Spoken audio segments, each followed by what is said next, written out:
Am I not on? Is that better? Okay, great. I actually got to watch a little bit of the 1 o'clock meeting and was glad that I know Commissioner Nipper was here part of the time and Commissioner Anderson was here part of the time, so that's great. What I heard from the meeting is a general overview of we're going to get along and we're going to work as a team, which has come a long way since I've been here. So I'm, tickled that we are all in this together and we're going to see a good season. This afternoon we'll have Brian talk to us briefly about the issues, and then Philip Poundston is asked to do a PowerPoint that he brought over from the last meeting. And when we get to the vendor issues number 1 through 5, I'm going to pass the gavel to Commissioner Chapman because I have a recusal form. My son is in the vending business, and so I will not vote, but I will be discussing. Thank you very much. Okay, Brian? We want to start with a prayer and the Pledge of Allegiance, or we're going to get right on to it? You know what? I'm never going to turn a chance down to pray. So let's everybody rise, please. Father God, we just thank you for this day. We thank you, Lord, for the season that's before us. We ask, God, that it be a good season, a season that we work together and that we don't have anyone that drowns on the beach, that we have uttermost safety. And we ask, God, that you help us today with all these important issues so that we can get along. And we ask, God, just a special prayer for the inauguration tomorrow or Friday. And all these things we ask in Jesus' name. Amen. Amen. I pledge allegiance to the flag of the United States of America and to the republic for which it stands, one nation, under God, indivisible, with liberty and justice for all.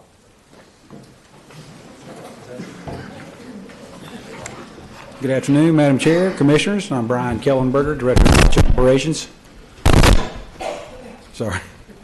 Appreciate your time this afternoon. Appreciate the opportunity to speak with you about beach-related code revisions.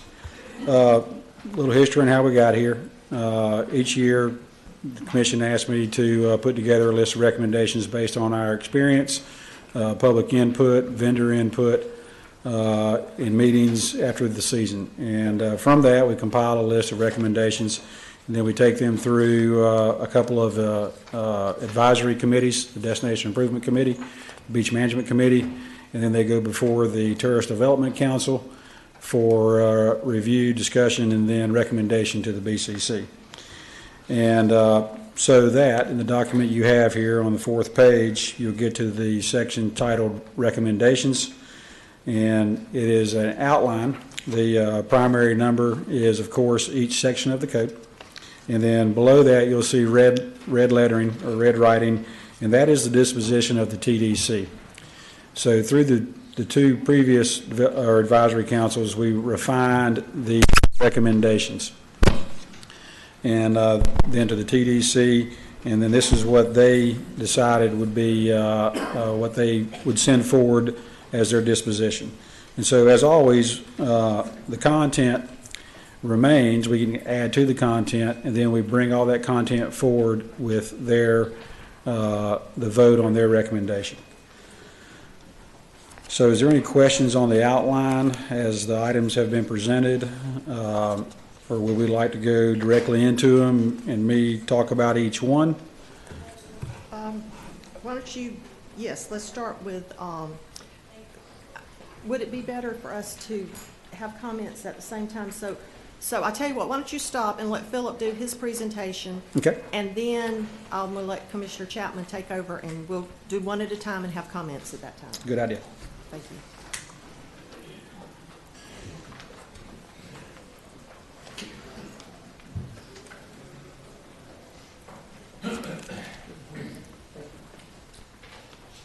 Thank you so much. My name is Philip Poundstone. I'm a beach vendor. Our company is Rent Gear here, and I'm here with John Welburn.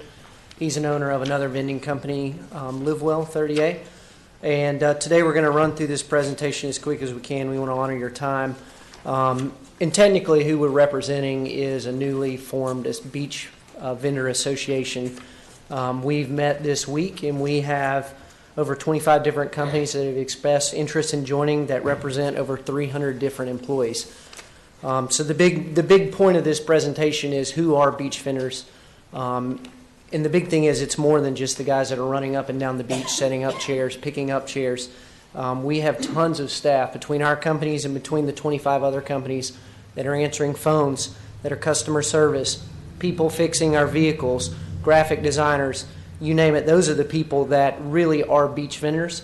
I just want to let that be known that it's much more than just a couple guys running up and down the beach who raise cane.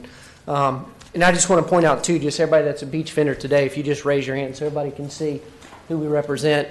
And the main point is we understand that there's been issues in the past, and we want to make it very clear to you guys we're uniting together as an industry to do the right thing so we can all continue to earn a living and we can all provide for the tourists. So if you want to jump into the second page there, quickly about just Walton County and to put into scope the issues we had 3.6 million visitors that spent $2 billion. For every 180 visitors, we create one job, and there's 20,000 jobs directly tied to tourism. That number is very important because it's not just South Walton, it's not just District 5. We, in our business, and John would speak as well, we have employees from every single part of the county all year round that are vital to us. It's just not South Walton, it's everywhere, every district. And frankly, the TDC has done a fantastic job of getting so many people down here.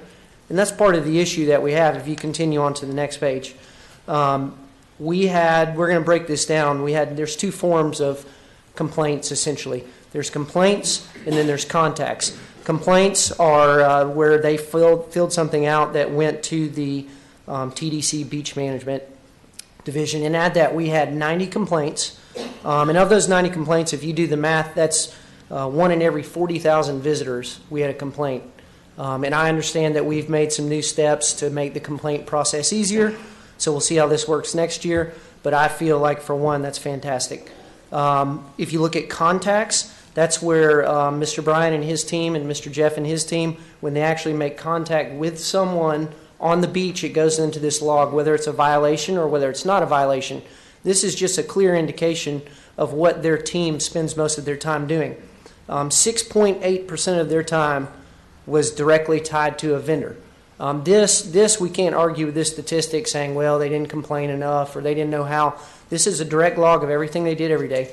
25% of their time and the taxpayers' dollar spent for their staff was spent on dogs on the beach, and 8% of that was glass on the beach. We're excited with the new code enforcement that we think that's going to make a big difference to that 25%, that 8%, and even the vendor issues as well. If you want to jump into the next slide there, when we talk about there's three main issues that is associated with beach vendors. One of that is the rush to the beach. The second is no space on the beach. And the third is ghost chairs. And we just want to directly address those issues with you guys. We as vendors would like to say that the solution to that problem has already been accomplished, and it's rarely introduced into a conversation that is really recognized that the 50% rule, which at every public beach access, there's 50% that it's allotted to the general public, no vendors whatsoever, and then 50% for a vending section. Keep in mind, an individual that wants to bring their own chairs to the beach, they can also sit in that vendor section. They can sit on 100% of the beach. But when we talk about a rush to the beach in these next items, I want you to look at the pictures of these 50% zones that are highlighted in red.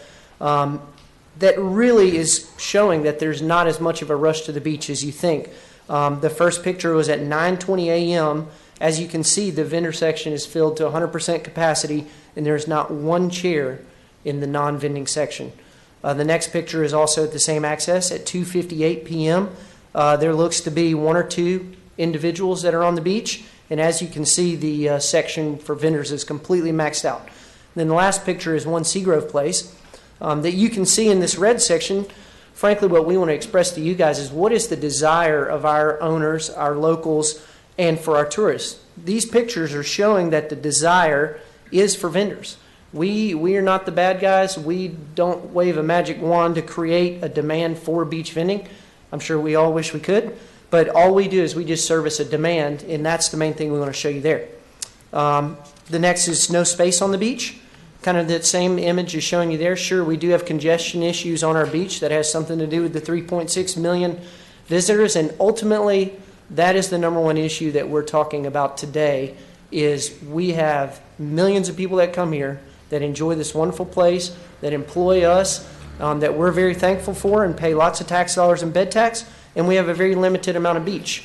Out of all of those sections of the beach, we have very few spaces that are actually public beach, and then when customary use goes through, they're going to have pretty much the entire beach to use, and we are going to maintain our 50% section, and we're very content and glad to have that 50% section, so I just want to make that known. And then lastly, ghost chairs. John's going to talk a lot about our association too, and kind of the things we're wanting to do, but this is something we understand that is a frustrating point to individuals who come to the beach. Our first rebuttal would be, hey, the 50% section is unoccupied. That's something that everyone can use that fixes the problem to begin with. But two, we understand this is an issue that it's not we set up chairs for no reason. We have a paid renter that day that rented for the week that just chose to go to the outlet malls or go fishing or go to the water park, what have you. And we would love it if we came up with a system that they told us they weren't coming to the beach, so we didn't have to spend money on the labor to set it up, or if they left early, we could break it down. So we've had some vendors in our association that want to make it part of our bylaws when we pass those next month, that make it where on all of our reserve tags on the back of our chairs as the customer's name, that we're going to put on there, please text, please call when you leave the beach so we can pick your chairs up, notify us if you're not going to the beach that day. We can come up with a reward system to give discounts or what have you for future visits for people who participate in this program. But just to show you guys, we understand the issues and we want to address them internally, and finally we're going to have a chance to do that. So John's going to go over some rules here really quickly. Thank you. Good afternoon. My name is John Wellborn. My company is LiveWell 30A. We employ six Walton County residents year-round. We bring about 25 interns in each summer to help us with the summer volume. Most of those kids are children of our customers, so 30A guests who go to schools all around the Southeast. The reason you see such a strong turnout from the vendors and you've gotten so much interest is we feel like a lot of these rules threaten the potential future of the vendors in this room. So I just want to make 3 quick points. One is, for the most part, these guys do a fantastic job. My company, all these vendors that are in this room tonight, feel like they do a fantastic job for our guests that visit 30A. The second point would be, we feel like competition is a good thing, and I would encourage you to use that competition, leverage that competition for the good of our county and the people that visit our county. And then the last thing is I've spent 10 years building my business. Philip spent a long time building his business, and these other vendors have spent even longer than I have building their businesses around the rules that have been set up. And again, we just feel like the new rules being proposed potentially threaten the future of a lot of these small businesses. So that being said, I just want to run through these slides, starting with number 1, the Regional Beach Management Plan. That is that's probably the big one, the one that most people are concerned with. That's the bidding out of the large accesses and potentially all the accesses. We just feel like it's a threat to a lot of the vendors in this room, and so that's why prices could be affected, customer service could be affected, and the future of these small business owners could be affected. So that's number 1. Number 2, storage at the toe of the dune. The vendors, our association, is requesting that the rule stays as that is. Rule number 3, changing the wording to reasonable distance from the water's edge. The Vendors Association we've created requests that remain as is. Rule number 4, the toe of the dune footage. We think that 15 feet sounds like a reasonable distance. Rule number 5, a 6-foot wide access every 4th set. We feel like that's not necessary, and the Vendors Association that was newly created asked that remain as is.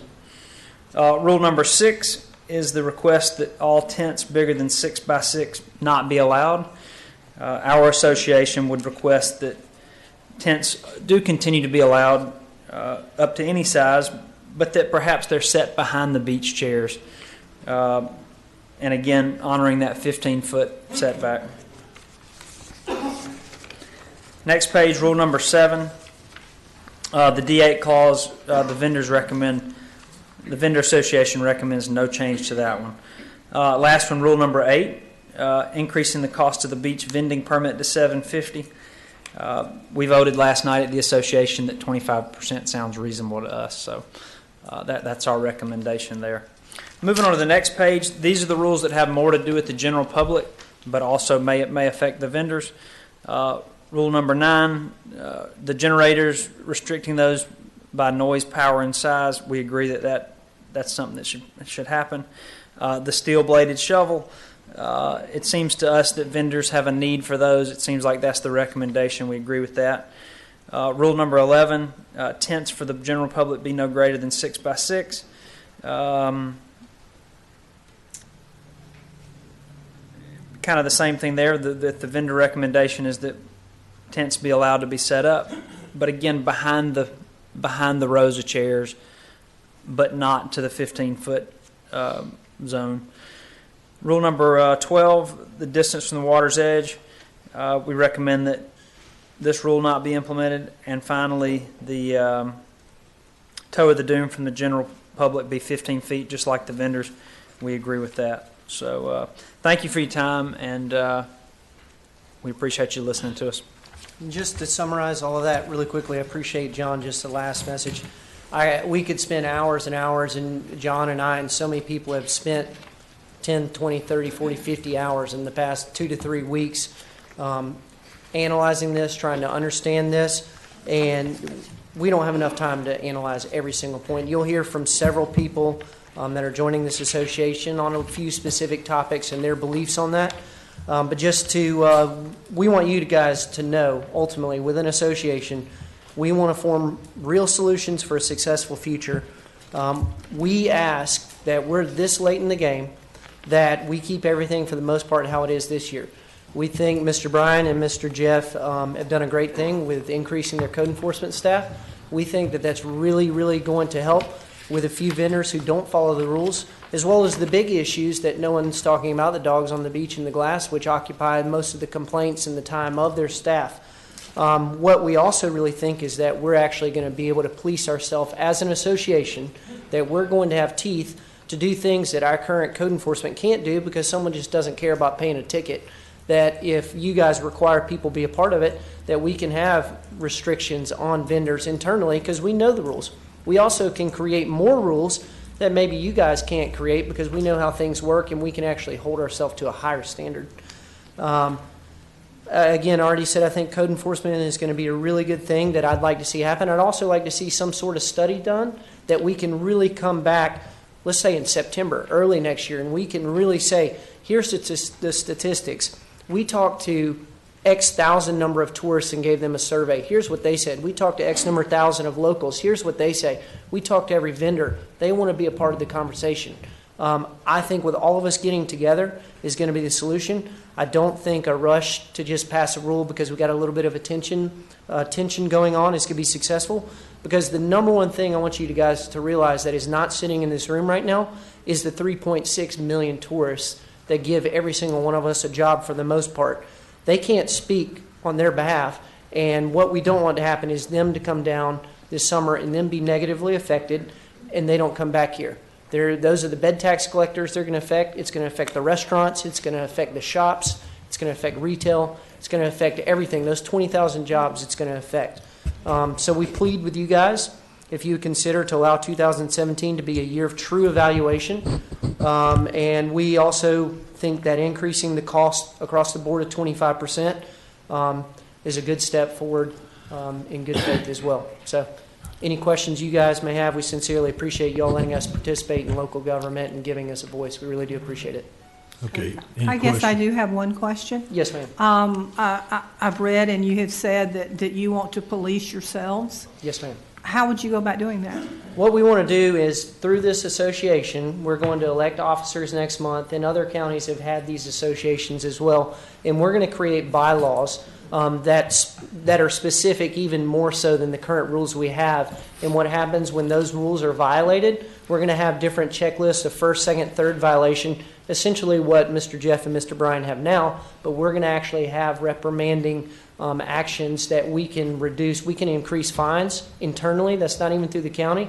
And then we could also say, with X amount of violations, you're not in the association anymore. And if the county says, hey, you need to be in this association, which we can tell is serious about doing the right thing, if you get kicked out of that association, per the rules and the bylaws of breaking the rules, you're not going to be able to vend beach chairs anymore. One idea that came up last night, and this is just to speak towards the effectiveness of this association. One of the ideas, and this is about the ghost sets, is you guys are familiar with seasonal sets, correct? Yes. So that's where somebody rents a chair from March 1st through the end of October. The idea came up last night. Why don't we require that it doesn't just go out March 1st to October 31st? Every Saturday, the customer, whether it's the homeowner or the guest of the customer, has to email us or text us and let us know they actually need their chairs. That it's not because nobody rents their house from March 1st to October 31st. Usually it's 20 or 25 of those weeks. So that's just one idea of how to start solving some of these problems. Maybe customers could even, we could even ask our customers when they do a weekly rental, hey, do you know of any days that you're going fishing? Do you know of any days that you're definitely not going to be using the chairs? So some proactive things like that the association can do, some creative ideas by the people who do this business. Hey, that saves us labor if we don't have to set up the chairs. So creative ideas like that when we get 20 or 30 minds together to help trying to solve these problems as a group. Okay, anybody else for them? Philip, I don't think you're talking about taking the place of code enforcement. I think you're talking, from what I understand, is helping code enforcement. Oh, absolutely. No, we fully back code enforcement. We fully back code enforcement being increased. We absolutely respect Mr. Brian and Mr. Jeff and their team and the rules that they say. I think they would all say that 99% of the time when they address us of an issue, if it's legit, we apologize. We say it was a mistake, and we own up to it, and we want to do better. But what we want to do, in addition to them having more eyes on the beach to be able to get those violations captured, which the more violations that occur, the more expensive it's going to hit your pocketbook. In addition, that needs to be reported to the vendor association, that we can have internal policies as well to subsidize those as well. So we do not want to replace them. They're an ally, and we know they represent the best interests of the county in helping the tourists come back as well. So we're on the same team as them. Okay. Are you through? Would you be willing, let me ask, as an association, you see a vendor on the beach that repeatedly violates the rules. Are you saying that y'all would be willing to call code enforcement and say, Joe Blow is violating the rules? Sure, absolutely. But I think that we would actually help Mr. Brian and Mr. Jeff by handling that internally. That, let's say they didn't have an eye on a guy setting up before Turtle Tex, but we did, because a lot of us set up at the same access, that we're going to have a position within an officer within our organization that unbiasedly their job is strictly, and everybody knows it because we're in the same room and we agree to it, that they confront those people who have issues. So what they're going to do is sit them down and say, hey, we know you're doing this. Mr. Jeff didn't catch you, but we know this is going on. Therefore, we're going to impose our internal restriction level 1 on you. And if it continues, you can't be part of our association because that puts all of us at risk. And hopefully we earn your respect and your trust that you say this association is real deal. Mr. Brian and his team say this association is real deal. So when we say to them, XYZ vendor is not a part of our association, you guys say, well, I know what they're about and I don't want them to be on our beaches at all. Okay, gentlemen, I don't want y'all to dominate the whole time up here, so your points are well taken. It was not announced initially, but this meeting will conclude at 5, no later than 5 today. Now, what I would like to do at this time, Madam Chair, is we start going through these recommendations and the board can ask questions. We want to try and leave enough time for comments from the vendors, okay? If you come up here, you'll be under a time limit except for staff and the questions from the board, but there'll be a 3-minute for each speaker. So if there's one of you represents 5 or 6, or you all think the same way, let one of you so we make sure everybody can hopefully get an opportunity to speak.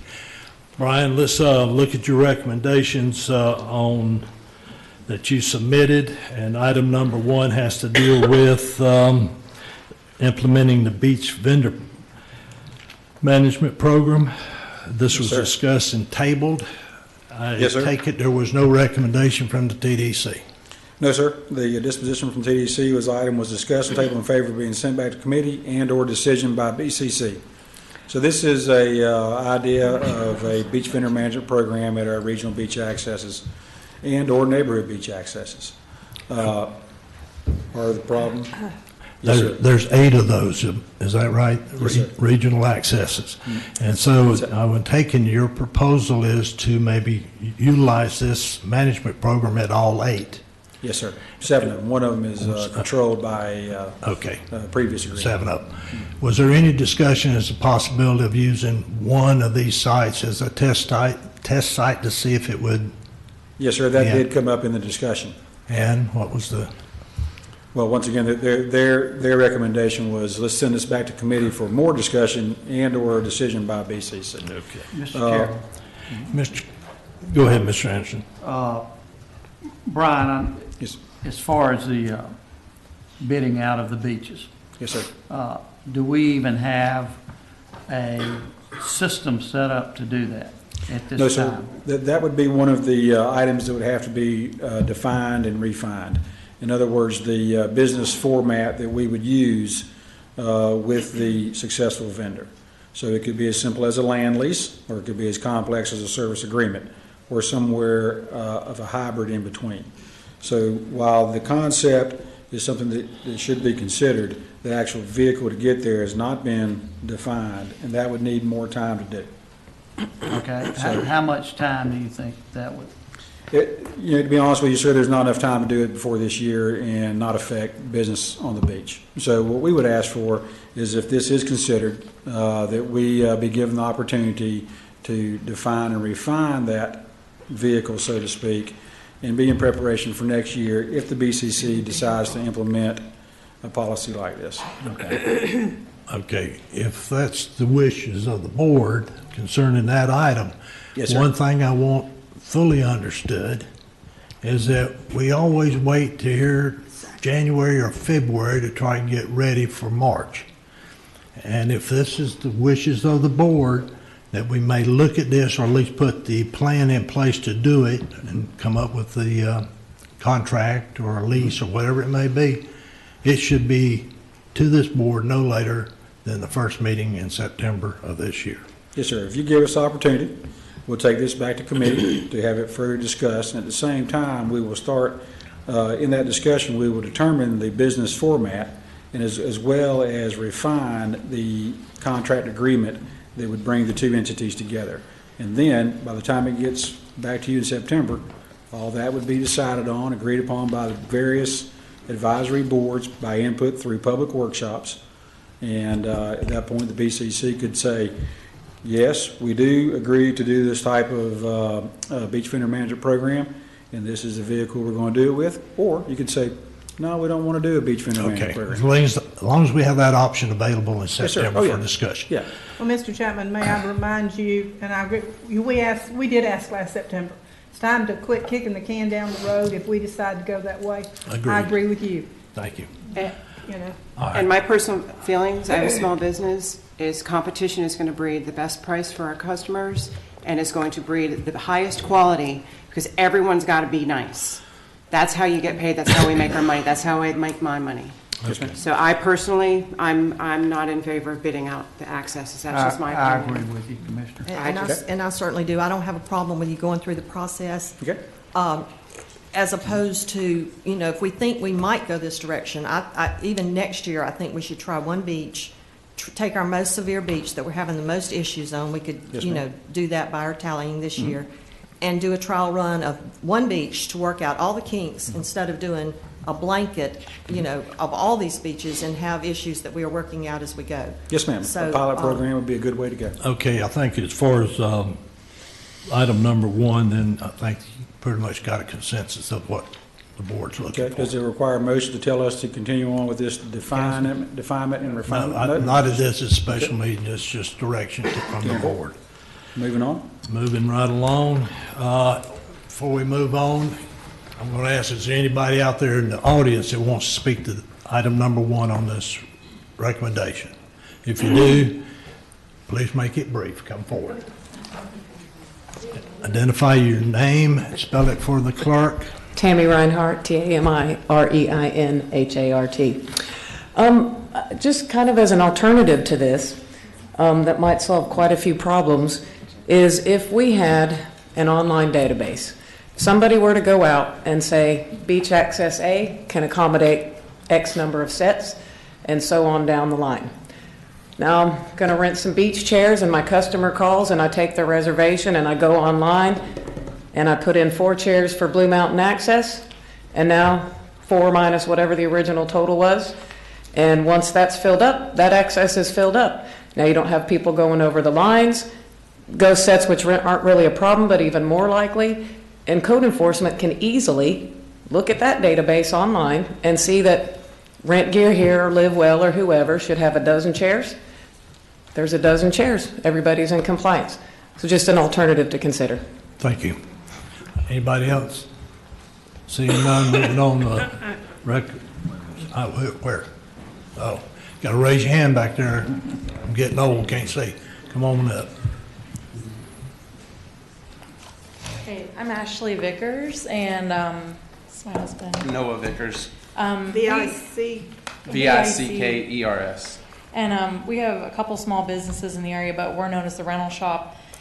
We just wanted to say that we feel it would be a bad idea to bid out accesses. The reason is because it's going to complicate clients. So people are used to coming to the beaches now. They can go to any part of the beach they want. There's either a certain beach chair company at that area that they can just choose, like Seacrest or Rosemary. Or if it's public beach access, they can pretty much pick any company they want. If they get to a point now where they have to pick just one company, maybe they had such a good experience with someone else, they want to keep using them. Maybe they had a negative experience with someone. It's not going to be pretty. I've already seen complaints from my clients about just some of the small changes we've done in the past 2 years, and we don't even do beach chair service. We just do bike and kayak and paddleboard rentals and beach bonfires. So I feel like it's going to be a huge mess. It's going to be way too much money to try and enforce it. I feel like it's going to cause major issues. Yeah, so one of the major issues is, let's say if, customer A calls me, hey, I need beach chair. We don't do beach chairs. Let's say they call us anyways.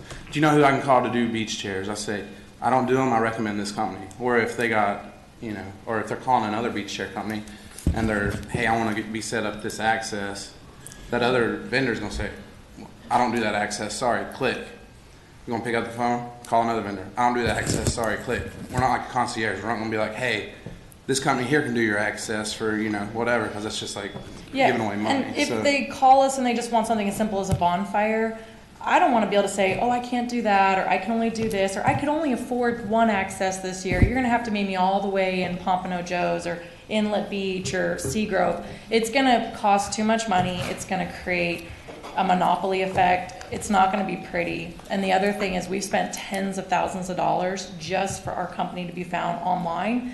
And so we've made an investment in this county, and I would hate to see a decision pass that shuts us completely down. And we have a lot of employees that rely on our business. And our kids. Yeah, we have 3 children. All right, thank you. Thank you. Yeah, thanks. All right, anyone else? Okay, we'll move on to number 2.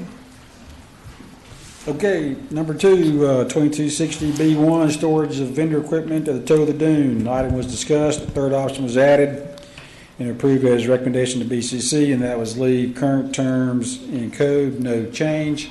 Right now, the code says delivery vendors are allowed to store their equipment at the toe of the dune, provided it is to be rented the next day. Some of the problems this creates is sniping of the sets during the evening because they're not in a box. It gives the indication that the general public can leave their equipment at the toe of the dune, and our public beach accesses begin to look like garage sales. So we would ask that if you decide to take the recommendation of the TDC, that we implement some sort of collective box, storage box at our beach access points for the vendors to use. And that way it would be equal to what the site-specific vendors use, which is a white storage box. typically 4x4x8. In some cases, we allow 4x4x12 for storage of paddle boards. I see it as very unfair to the people that rent a house, and my family have done it in the past, and we have our little chairs and, and all, but we can't leave our stuff, but yet the people who are actually making money off of this can leave theirs on the beach. So I feel like we're going to accommodate them.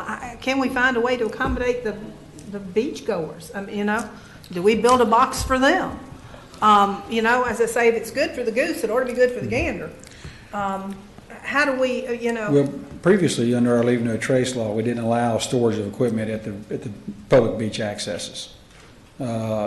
Since this clause is in the vending section, the interpretation was handed down that they were allowed to store their equipment toe the dune. And so it makes it very difficult for us to keep the general public from doing that as well. The simple fact is that, by middle of the season, middle of June, there's a lot of equipment being stored at toe the dune. The vendors do a pretty decent job of storing it in a proper manner, perpendicular to the water's edge, stacked nice and neat. Most of them do lock it up, but generally the leave no trace violations we find with vendors are actually because somebody grabbed some of their equipment during the night and set it up, in their absence, and then didn't put it back up, of course. Brian? So, yes, ma'am? Sorry. May I ask how other counties do it? Just some other ideas? Yes, ma'am. Bay County actually leaves their large wooden chairs on the beach all night long, and they put the cushions into a box, mainly to keep vandals from taking them off and stuff like that. Okaloosa County does it very similar to us. They have kind of a different setup, as they don't have as many public beach accesses as we do. And they, on their large public beach accesses, they have one vendor.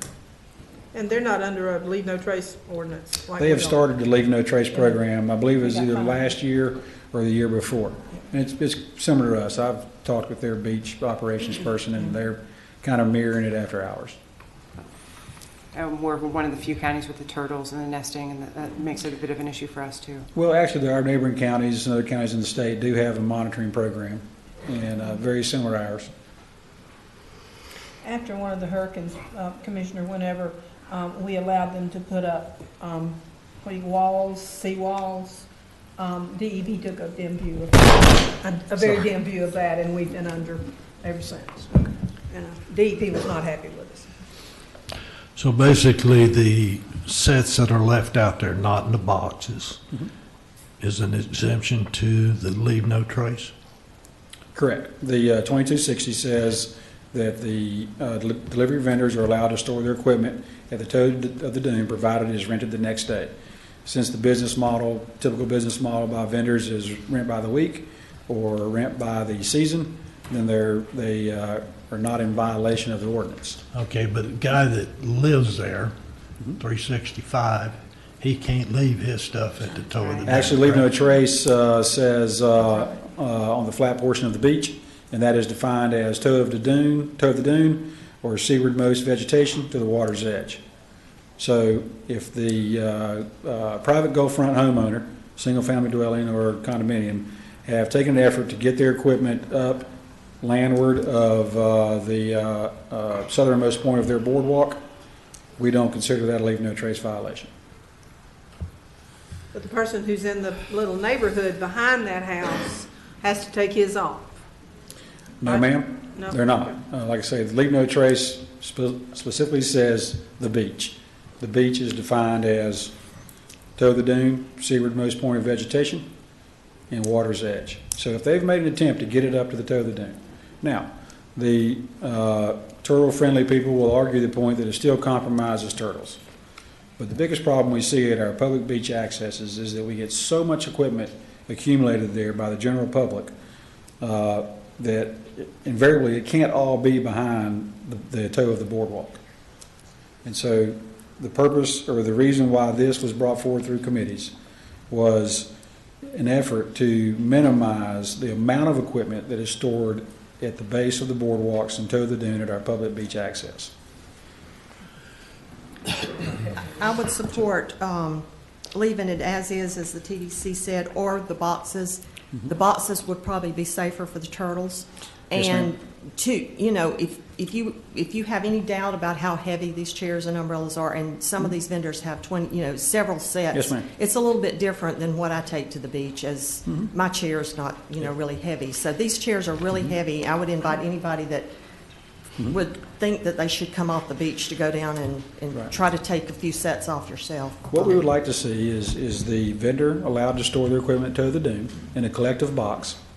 Or if they want to keep it in the stacks, we're okay with that. But we'd like to have the ability to mitigate the general public from allowing their equipment to accumulate at our public beach accesses. I think by having boxes, it probably would discourage. It will. I know Jay To a certain and I had extent. lots of conversation about this issue. On this site-specific, the box is there for that vendor. Yes, sir. Who provided that?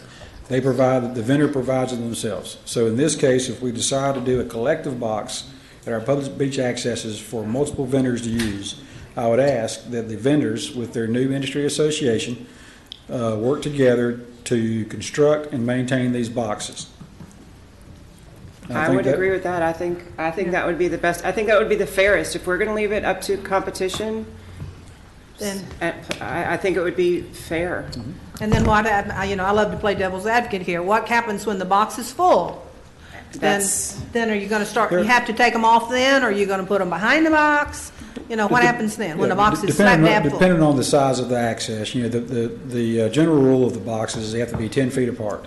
And so we could add as many boxes as required. Now, what we want to do is, once again, it comes to a point of self-regulation by the industry, is to not make storage space for themselves for the whole year, but to only use storage that they need on that particular public beach access.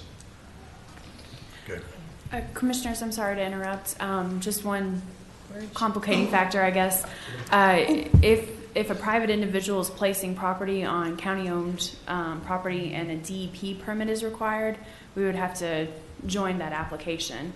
So if you want the vendors to be responsible for the boxes, you might want to consider that. If the county puts the boxes out and then charges a fee for the use of the box, that might be a little bit simpler if a permit's required to place those boxes on the beach. Do we have permits in place that would allow the TDC to put those out and then charge a fee? We may, Commissioner Jones. That's something I'd have to check with the environmental department. And it may not be that a permit is required, but it's something we would want to look into to make sure that we're not violating Currently, the DEP permitting rules. Yeah, a DEP permit is not required for a temporary structure on a specific place permit. Okay. I feel comfortable that we would be exempt under, I can't remember exactly what DEP chapter it is, but it's 36.4 or something. Okay, we would be exempt, if we had asked the It'd be considered organization to do temporary, this? right. If we asked the organization, would they be exempt too? Yes, ma'am. I mean, like I say, if the specific place permitted vendors are exempt, I would assume that we are exempt too, but we'll check in to verify. And I'm sorry, I sorry, Brian, I didn't realize that. Thank Yeah, no you for problem. that information. No, I'm glad you brought it up. Brian, So, go ahead, say Commissioner. one more time the TDC's recommendation, since we've talked about so much.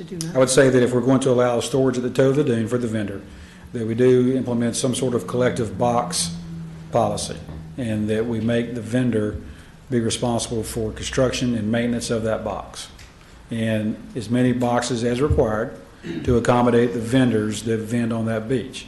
But they would have to, it takes a certain amount of understanding of that we're not going to allow you to put 10 boxes at Van Ness Butler for you to store all your equipment on that is used everywhere up and down the beach. And I wouldn't think they would, because they service certain beach accesses.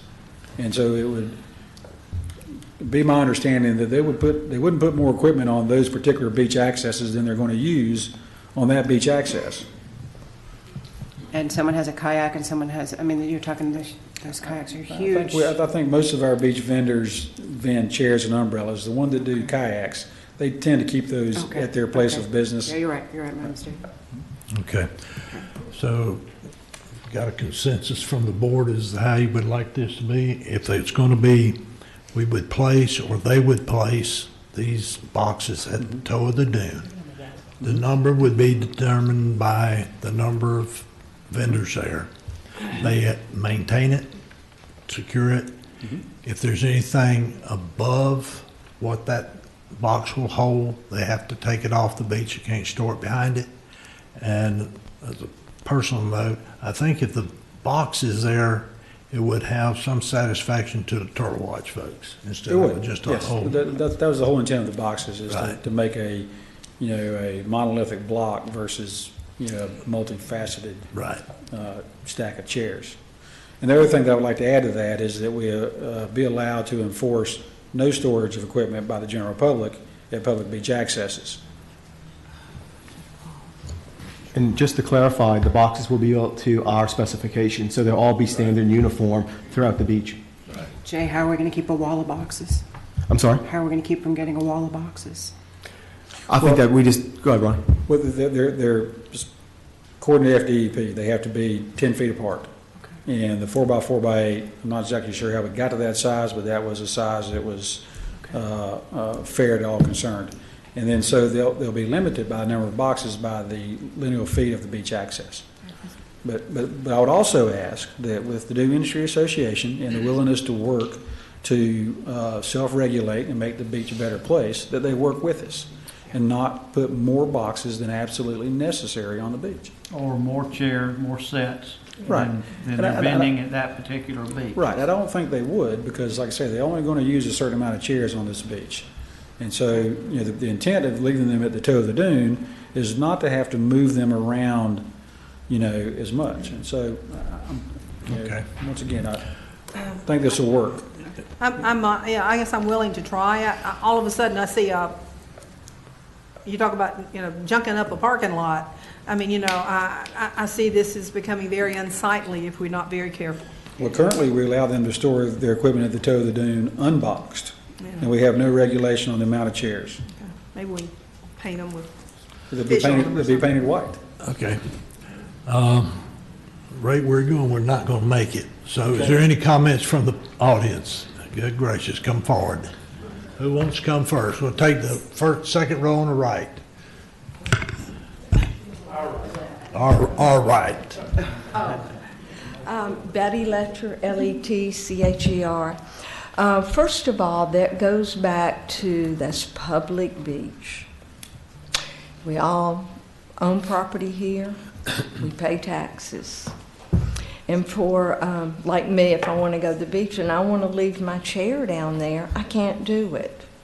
But they can come and they're making money and you're providing space for them again to put the chairs on the beach during the day. They're not paying for that public beach to make money, and then they're going to store them.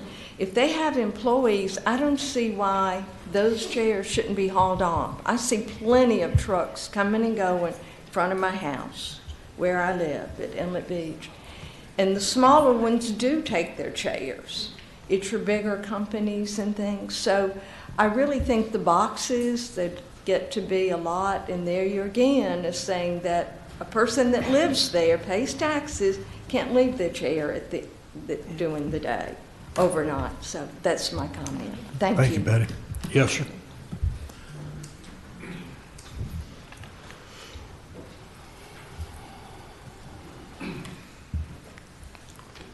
Ladies and gentlemen, my name's Rich Jaffe. I was asked a while back to become the vice president of the Historic Inlet Beach Neighborhood Association, and I address you as such. Pardon me? Spell your last name, please. Jaffe, Jaffe.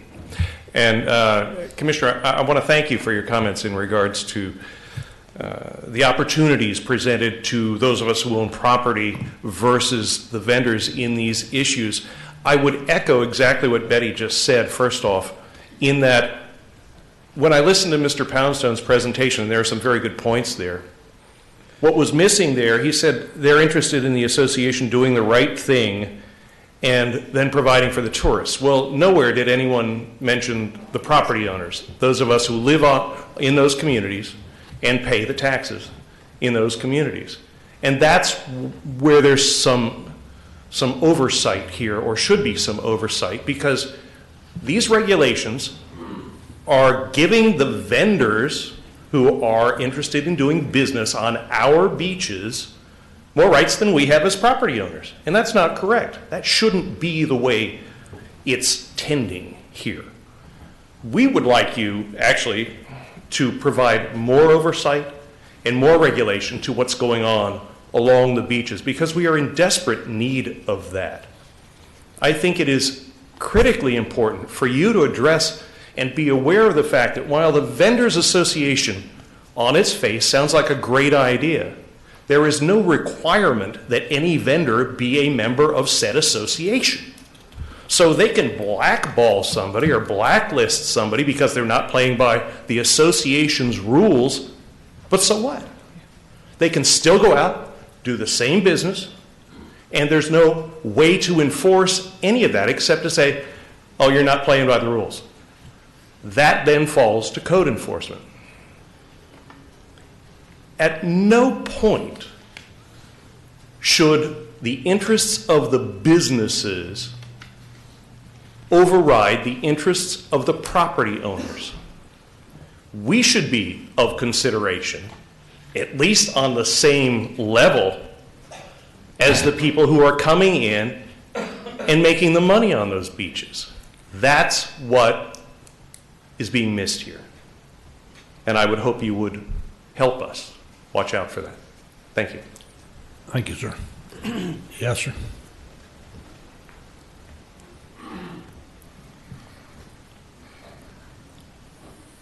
My name is Chip Coble, C-O-B-L-E, owner operator of Beach Chairs for You.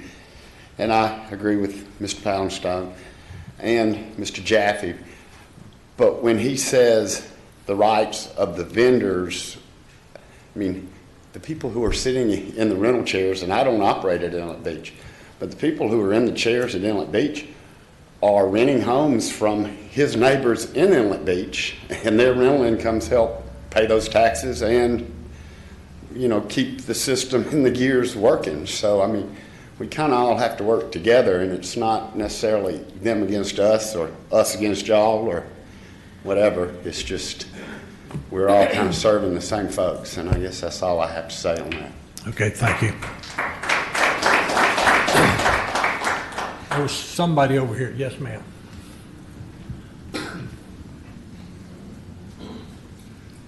Good afternoon. My name is Kate Johnson, Johnsson. I'll be brief because everybody that just got up and spoke kind of had the same points I do. But as you make decisions about this, especially when you're making decisions about what can be stored and what can be left on the beach, and much of you have already touched on this, the leave no trace policy is in effect for a reason.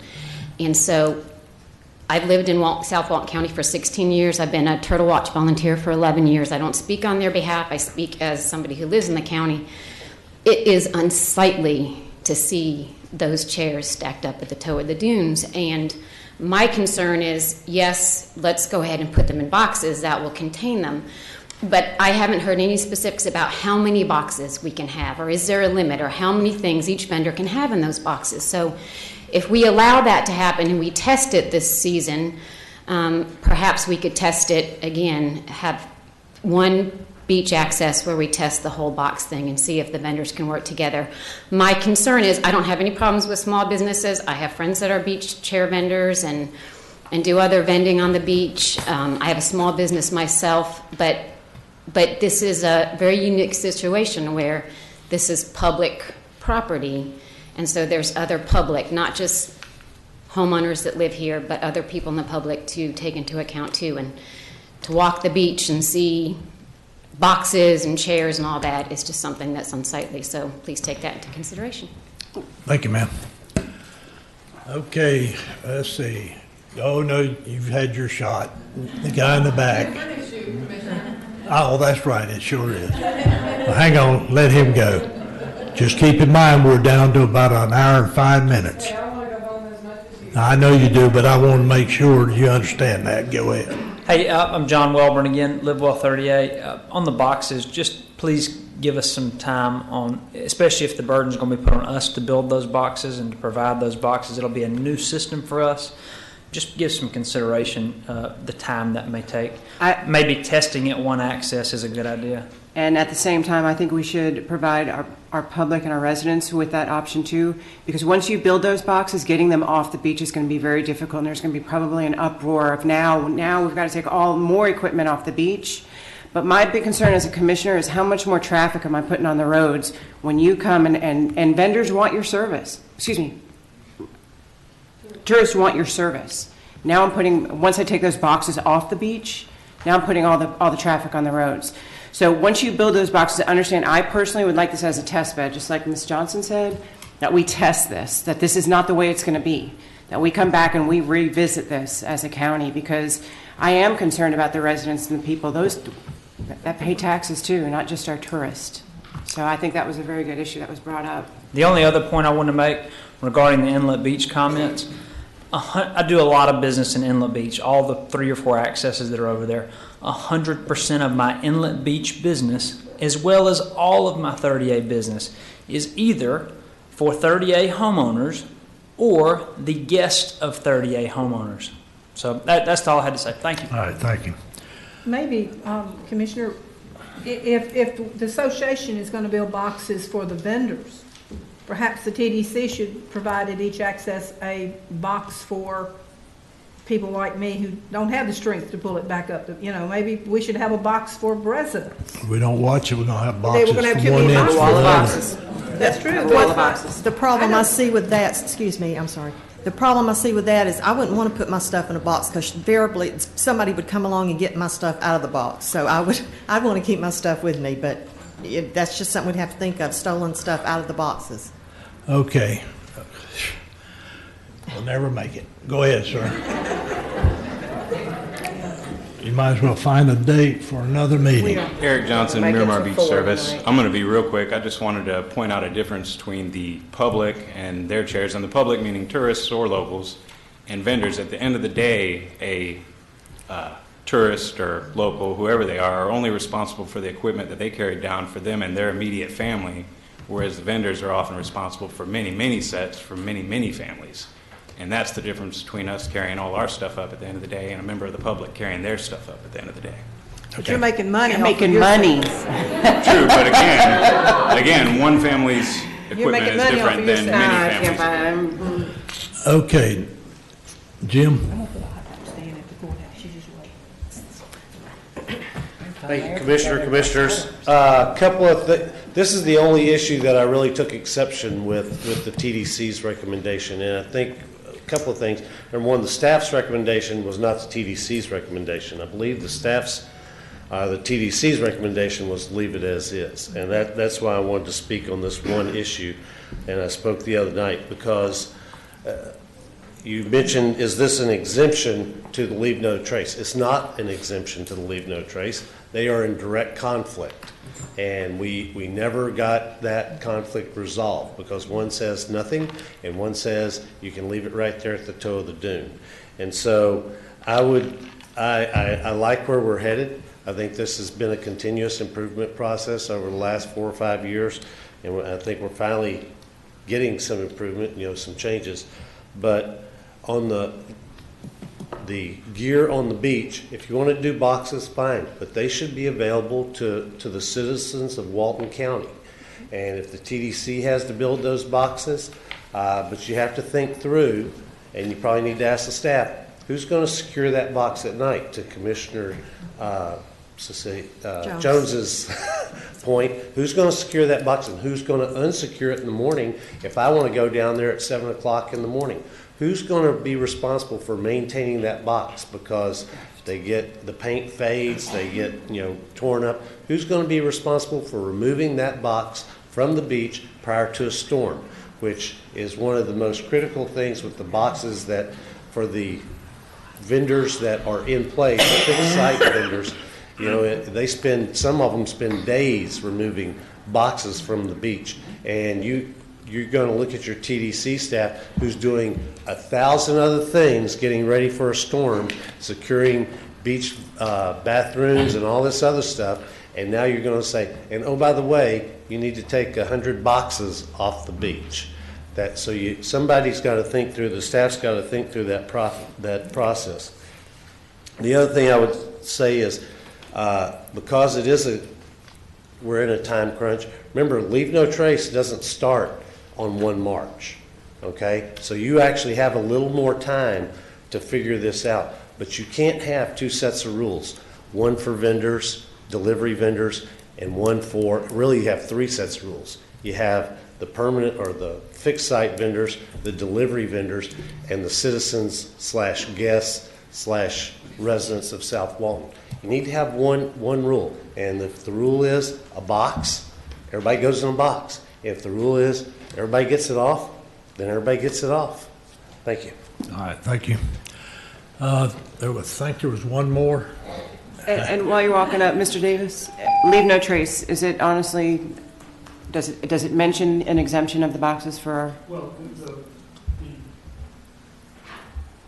beach activities ordinance, which leave no trace ordinance is contained in the beach activities ordinance, we have things in it that is, I would call it an exception. Yes, ma'am. This would be an exception to that rule. That the rule is, leave no traces. We have to remove everything off the beach at night. Storage at the toe of the dunes, I don't think necessarily would violate that rule. Yes, ma'am. Two things. Excuse me. In response to Mr. Bagby's comments, Tammy Reinhardt. Thank you. That would go back to, as Mr. Kellenberger mentioned, assuming the vendors built the boxes themselves, they would work out that amongst themselves and whose turn it is to maintain and all that, which goes back to some comments about a test site, which might be a good thing. And the other point I was going to make is all the questions about how many boxes. Well, we have a finite amount of vendor space on each beach, so we can calculate exactly how many chairs will fit on that beach, and then you can calculate exactly how many boxes it would take. And that might give you a better place to go from, is it going to be 20 boxes or is it going to be 5 boxes? That's all. Thank you. Yes, sir.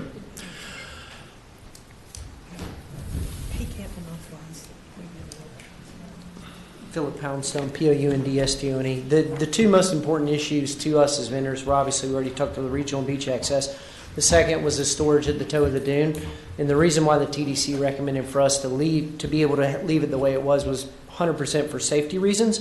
But what I would like to propose as a real solution is this year, the association, our Beach Vendor Association, will make it a bylaw that we have predetermined nice, neat area stacks. It's not going to be one vendor 15 feet down another vendor. On these public beach accesses, we will put all of our chairs and umbrellas together, nice and neat.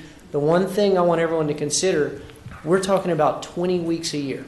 Okay, obviously we all try to make it through those 20 weeks a year through spring and summer. These boxes, which if it was your wish is to have boxes, absolutely we're going to make it work. We're going to do the best we can because we're just glad we can be there.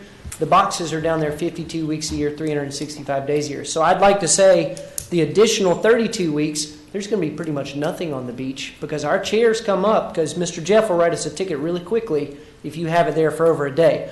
So I would like to say that we as an association create bylaws that we can hold each other accountable, that it looks pleasant, and then if we'd like to test it this year, we can do that.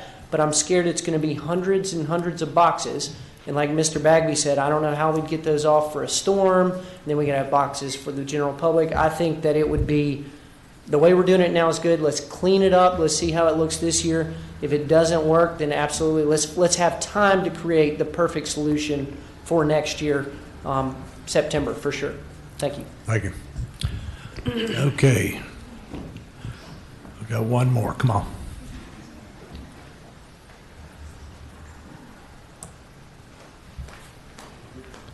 My name is Clay Cawthon. I'm with Burke's Beach Service, and I just want to point out a few things.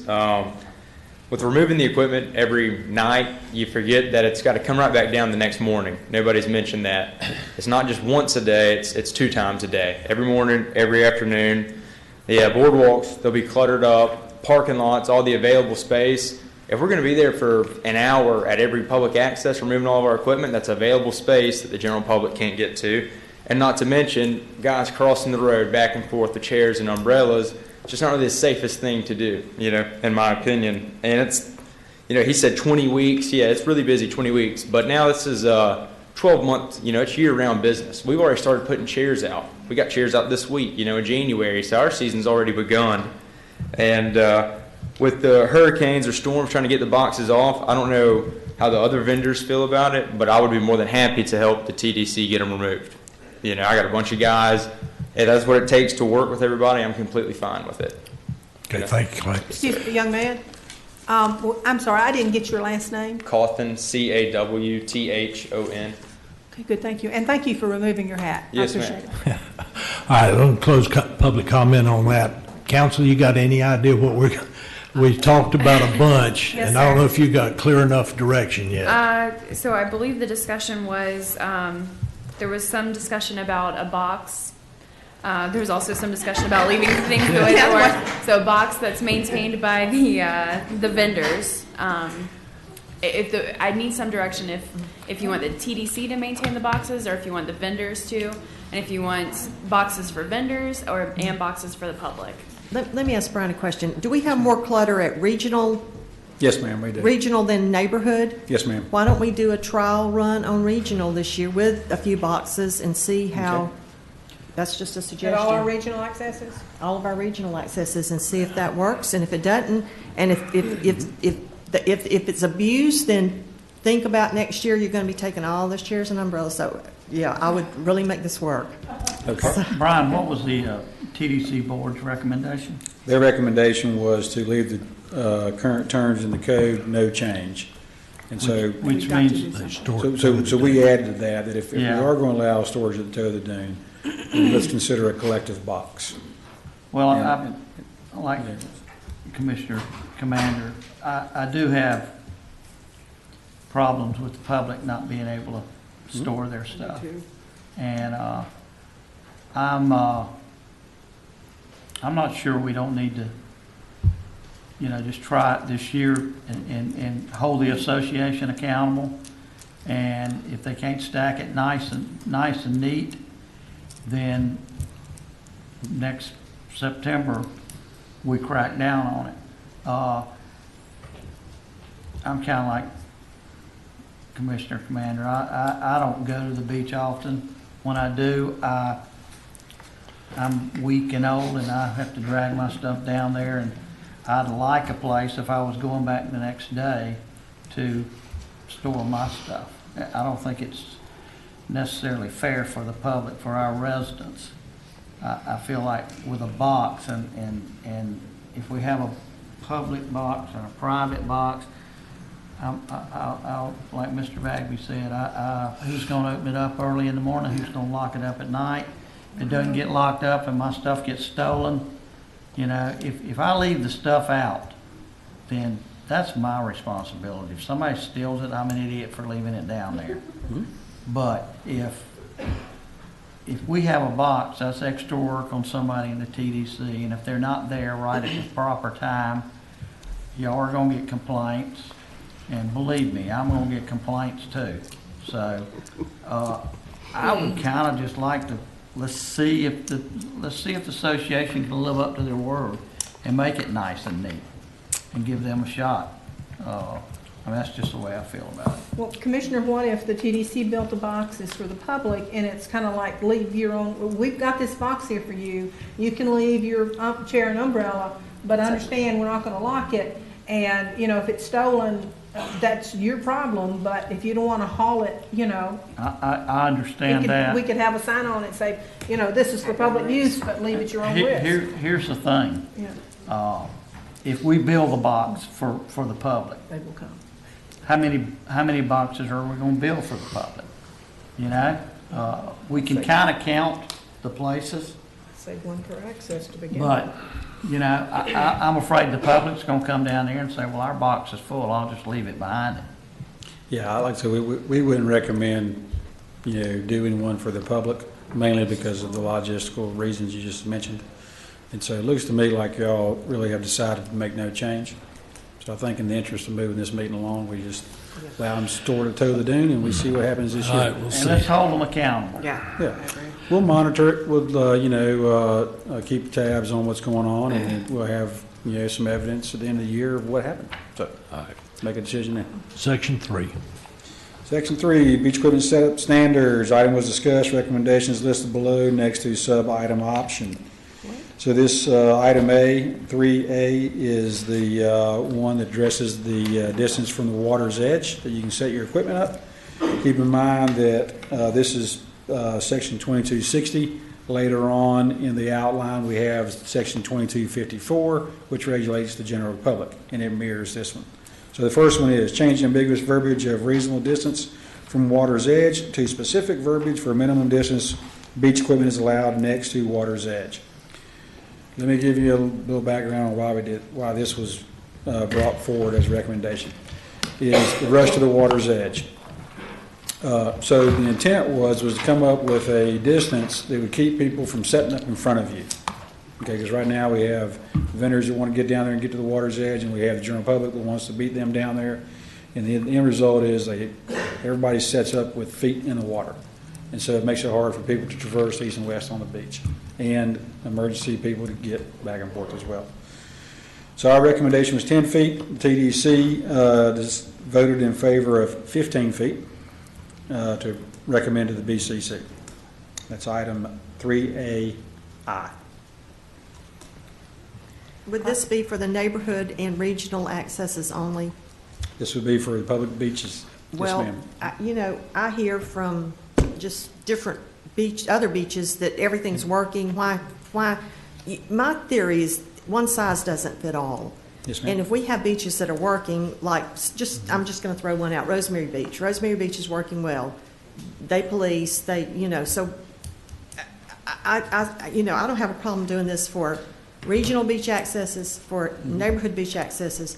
Honestly, I think that's all we could probably enforce properly, that amount of beach. I don't know if we could do all 26 miles of beach. And then another problem I see is if we have the 15 feet, are we going to be able to enforce, okay, with chairs, umbrellas here, but somebody's coming in, and getting in front of them. Are we going to be able to enforce? I never want to make a regulation that we can't enforce. Yes, ma'am. So that's just my thinking. Well, I'm assuming we're saying no chairs closer than 15 feet. Now, if you and your grandson want to go down and sit in the sand close to the water's edge, that shouldn't be, to me, regulated. I mean, there's a difference between, me sitting my fanny in the sand and putting up a chair, But all 26 miles of the beach, are we saying 15 feet on all 26 miles of the beach, as opposed to our neighborhood accesses, our regional? I mean, if there's any issues that's happening in our neighborhood and regional, I'm not hearing that there's lots of issues at the other, I don't know. At the beaches that are controlled by the resort communities, they have been somewhat successful in keeping general public off the beach, seaward of their property. If they do under the mean high water line, that is generally a distance of 20 to 25 feet from the water's edge. The problem that we're trying to solve is reasonable distance is an ambiguous statement. It's impossible for us when we get a complaint to go down and determine what is reasonable distance. I agree. It's ambiguous, and right now, I think once again we're talking about policing our own. Minimum distance of 15, I can live with, and I think if we don't, the next thing that we're going to, I would personally look at, and I see on every beach, there's either a dirt mark or the high water mark or some type of seaweed or something there, and then we can start enforcing something from that line, because that is the highest point of the tide. Right now, I suggest 15 feet. Right. For safety of vehicles on our regional and our neighborhood accesses. That's where we're having our problems, and I'm hoping that we police our own. I won't agree with you on the 15 feet. Okay. Okay, item B. Are we in agreement on the regional and neighborhood? Is that what I heard you say? I personally believe that's what I see on Facebook. When I see issues, I see that there's a little bit of a rift between the vendor and the public, and that's where I see it. That's me personally. So on public beaches? Yes. Regional and neighborhood access. Yes. Access. Okay. Okay, before we move on, any public comment? Come on, right there on the right. You, sir. Just one. That one there. So they're just on 3A. That's what I'm trying to get at. Maybe I'm not saying it right. Dylan Lund, L-U-N-D, Dylan's Beach Services. Like Mr. Bagby said earlier, I don't see where there needs to be a differentiation between the public and the private part of the beaches when we need one plan for everybody, whether it's vendor, public, or whatnot. The problem with the 15-footer actually having a set number from the water's edge is if I set my chairs 15 foot back and the water comes up 2 foot, Is TDC going to give me a break because the water come up, or am I getting a ticket? You know, you come down there in the morning and when everybody wants their chair set up, because we have to have it set up in a reasonable amount of time so people can get down there with their families.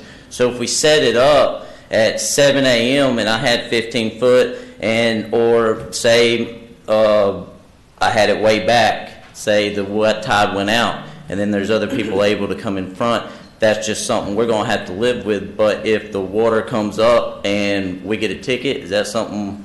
The high water mark, like I said, there's almost always a seaweed mark or somewhere where you know that's been the highest point of the tide. My suggestion would be dry sand. The wet sand is wet. People can traverse in the wet sand. Maybe we bring our chairs back, at least where all of our chairs and stuff stay on the dry sand.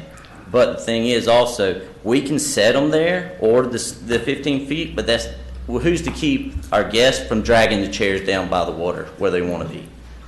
So are we going to be held accountable as vendors for our guests pulling the chairs down there in that 15 foot of each? I would assume that's called common sense, and we would want to exercise our common sense and that's where our ambassadors could go along and say, ma'am, you have to move back. We have this rule, and that's where we're educating our public. And for a safety vehicle, it's the safety of a vehicle being able to traverse. And if you're renting a chair and you give me a pamphlet and say, here are the rules, ma'am, once we set them, don't move them forward, because we're trying to come up with a solution to help y'all and help, you can find an exception, or, what happens here, the total solution is to have no vending on the beach.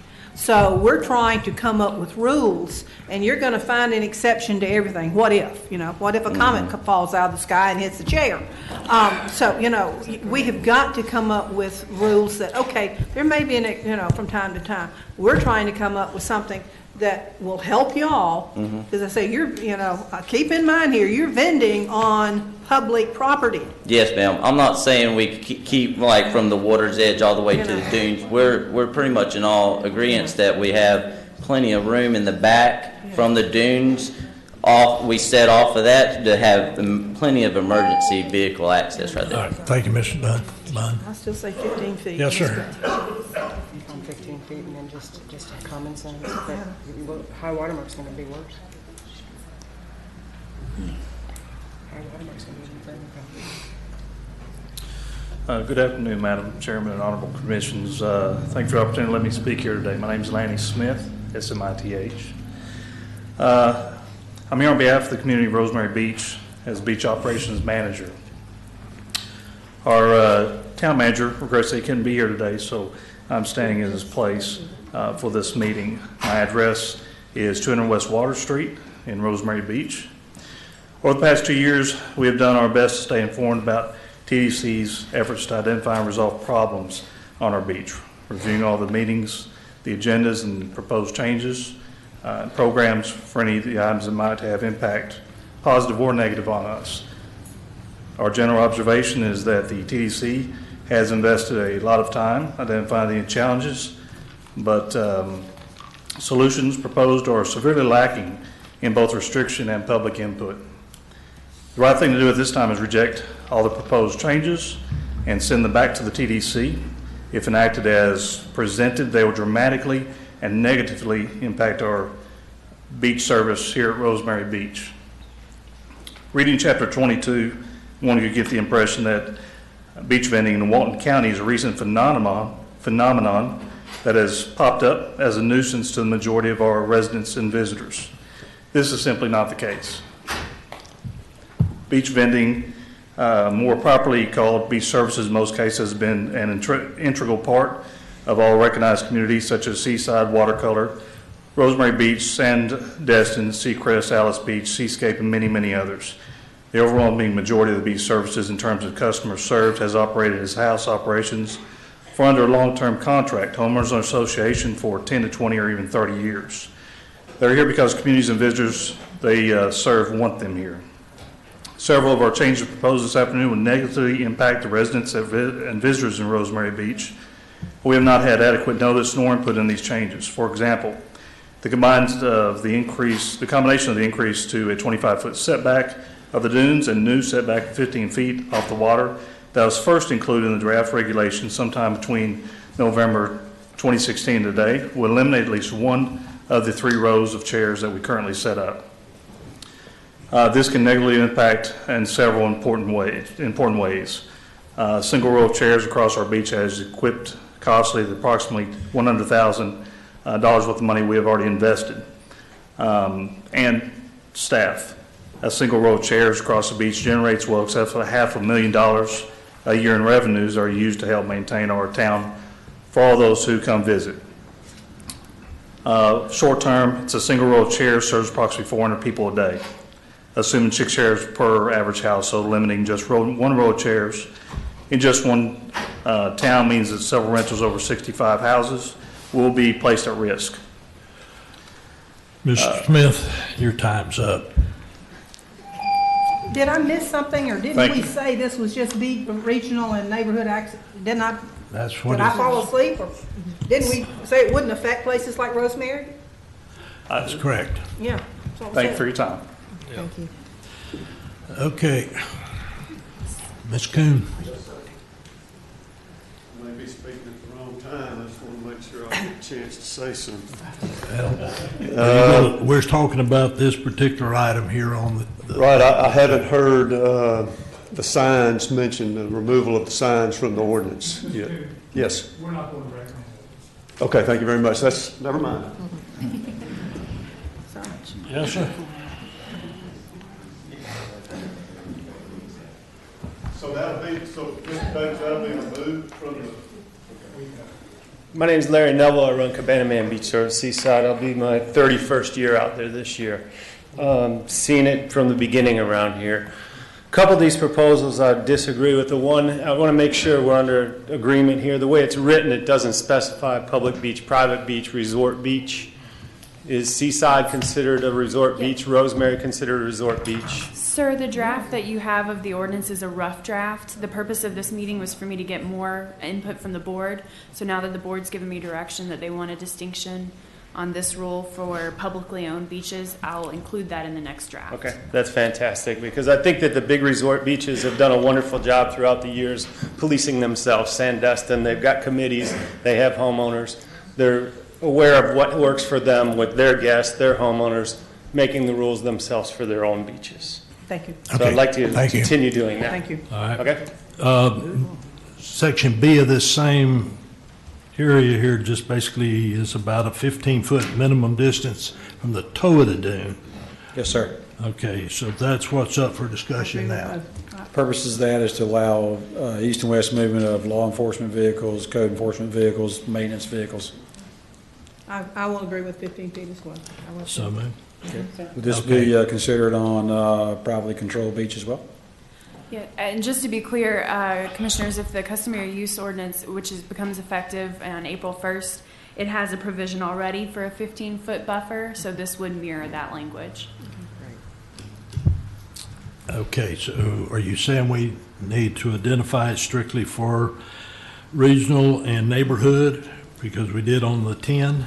No, this is totally different. This is emergency vehicles. I think emergency vehicles should be on any of the 26 miles of the beach, anytime. Oh, okay, I understand. And that would already be the case under the customary use ordinance as well. All right, okay. We got an idea on, Sid, you got all that? Yes, sir. Okay, I got that one. Somebody wants to speak. come forward. Make it quick.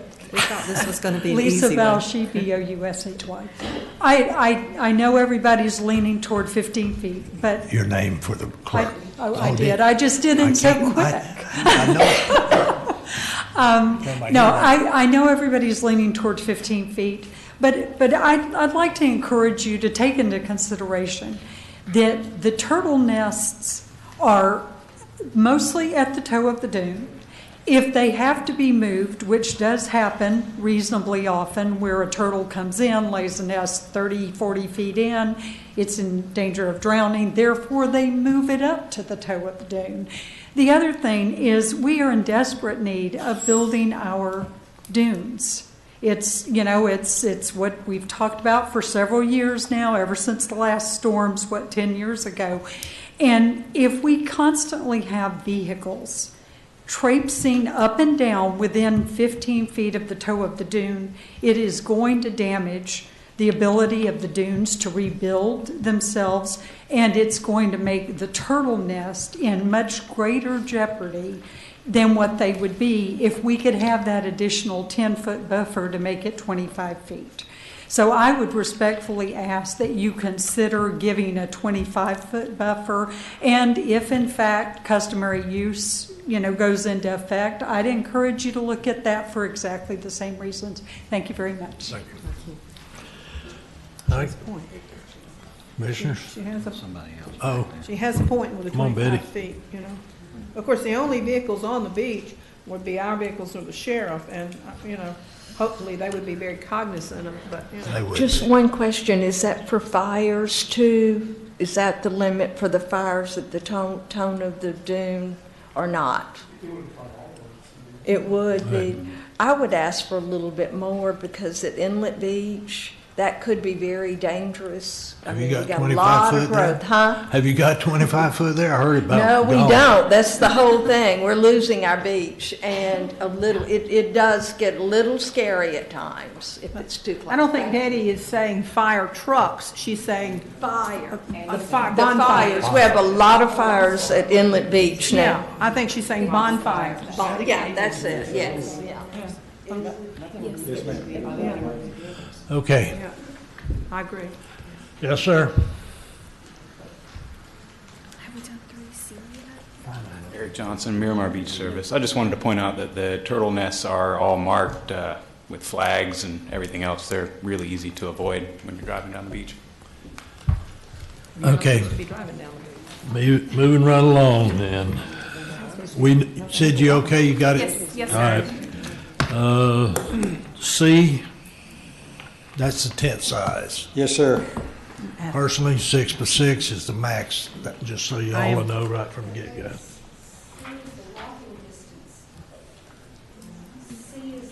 Go ahead. Actually, you have a item B, 3. B3, yeah. Change verbiage, this is public access aisles. Change verbiage referred to public access aisle. sorry. I got To more it. specific I was verbiage of allow for 6-foot wide public access aisles to the water every fourth chair umbrella setup. Right now, there's some ambiguous verbiage that says you have to leave access aisles. Doesn't say where or how many and how wide. And so one of the issues is the wall of umbrellas and chairs that gets created at public beach accesses. And if we could allow or provide for some sort of mechanism that would create aisles, the people that are sitting second, third, fourth tier would be more accommodated. Okay. So that would be regional and neighborhood. Public beach accesses, yes. I'll agree with that. Yeah. Because you can't climb over the chair in front of you to get to the beach, yeah. Right. So you've got to have some aisle. Mr. Anderson, Ms. Nipper? I agree. Yeah. And so this would be regional beach accesses and neighborhood beach accesses? Public beach Public. access. Public Okay. beach accesses. Public beach. Okay, all right, come on up here.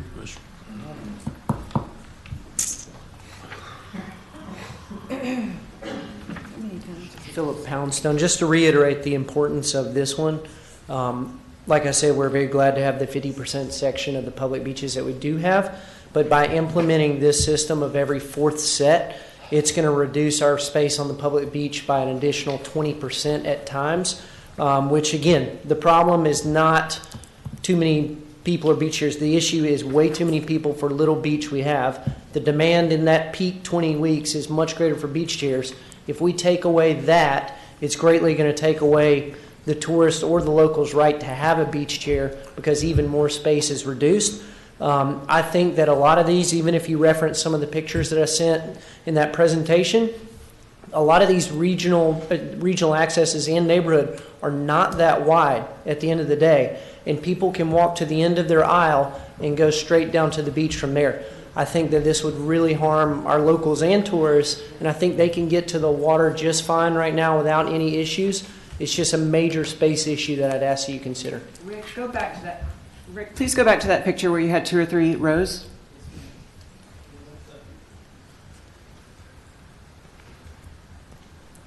Well, if you can get to it. I agree with Commissioner Commander about having a 2 or 3 deep and no way in between. It's just.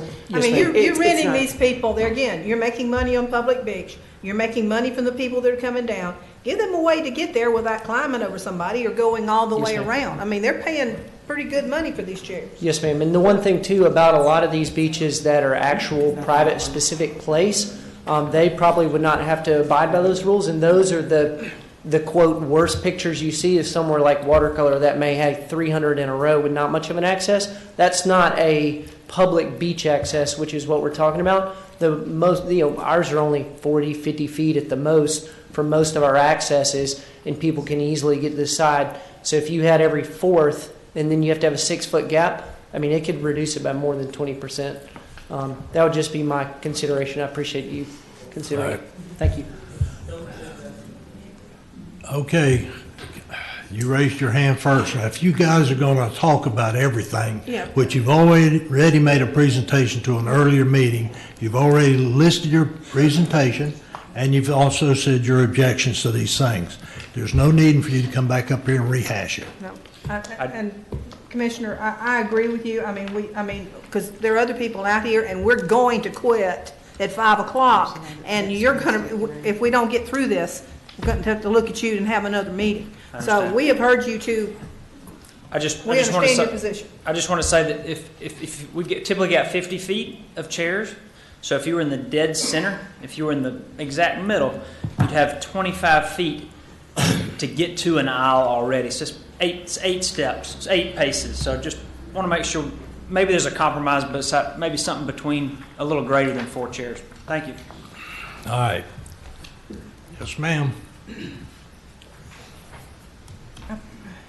We'll discuss it once. I'm fine with the 4 feet. I think we should get, Rachel McCall, represent Joggle Beach Services. I just want to let you know that those 2 gentlemen that are speaking on behalf of the association that met yesterday evening. We met and spoke for 2.5 hours and fussed and complained and tried to come to agreements and all voted on all these things to have them kind of represent us so that you didn't have 20 people come up and speak on each thing and reiterate the same thing over and over again. And I definitely understand that y'all are tired and y'all work really hard and these meetings continue and you're getting dragged out. But these people that are here today have families and have things going on that they planted roots in this community and the things that we're voting on. And I know the turtles are important and different things are very important to different people. But by voting to take away our livelihood and the way we do make money, it jeopardizes our families, jeopardizes our roots in these communities and the people that we employ, the people that watch our children, where our children go to school. We don't have other sources of income. And there are nutballs out there that have 10 chairs or whatever and don't follow the rules and are a nuisance and a black ball to the vending association, things like that. But they're in the minority, and they're the ones that are being complained. But you do have families who started companies here and respect the rules and try their hardest to meet you in the middle, that are just trying to be here today and take your time and voice their opinions because their families' lives are on the lines living here in this area. And I just wanted to let y'all know that they keep speaking because they're speaking directly from 20 to 25 people that met last night's opinions on these subjects. Thank you. Thank you. Thank you.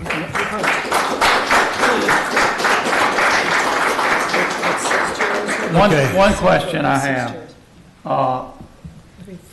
Every 4 sets is what you said. Yes, sir. How many feet is that?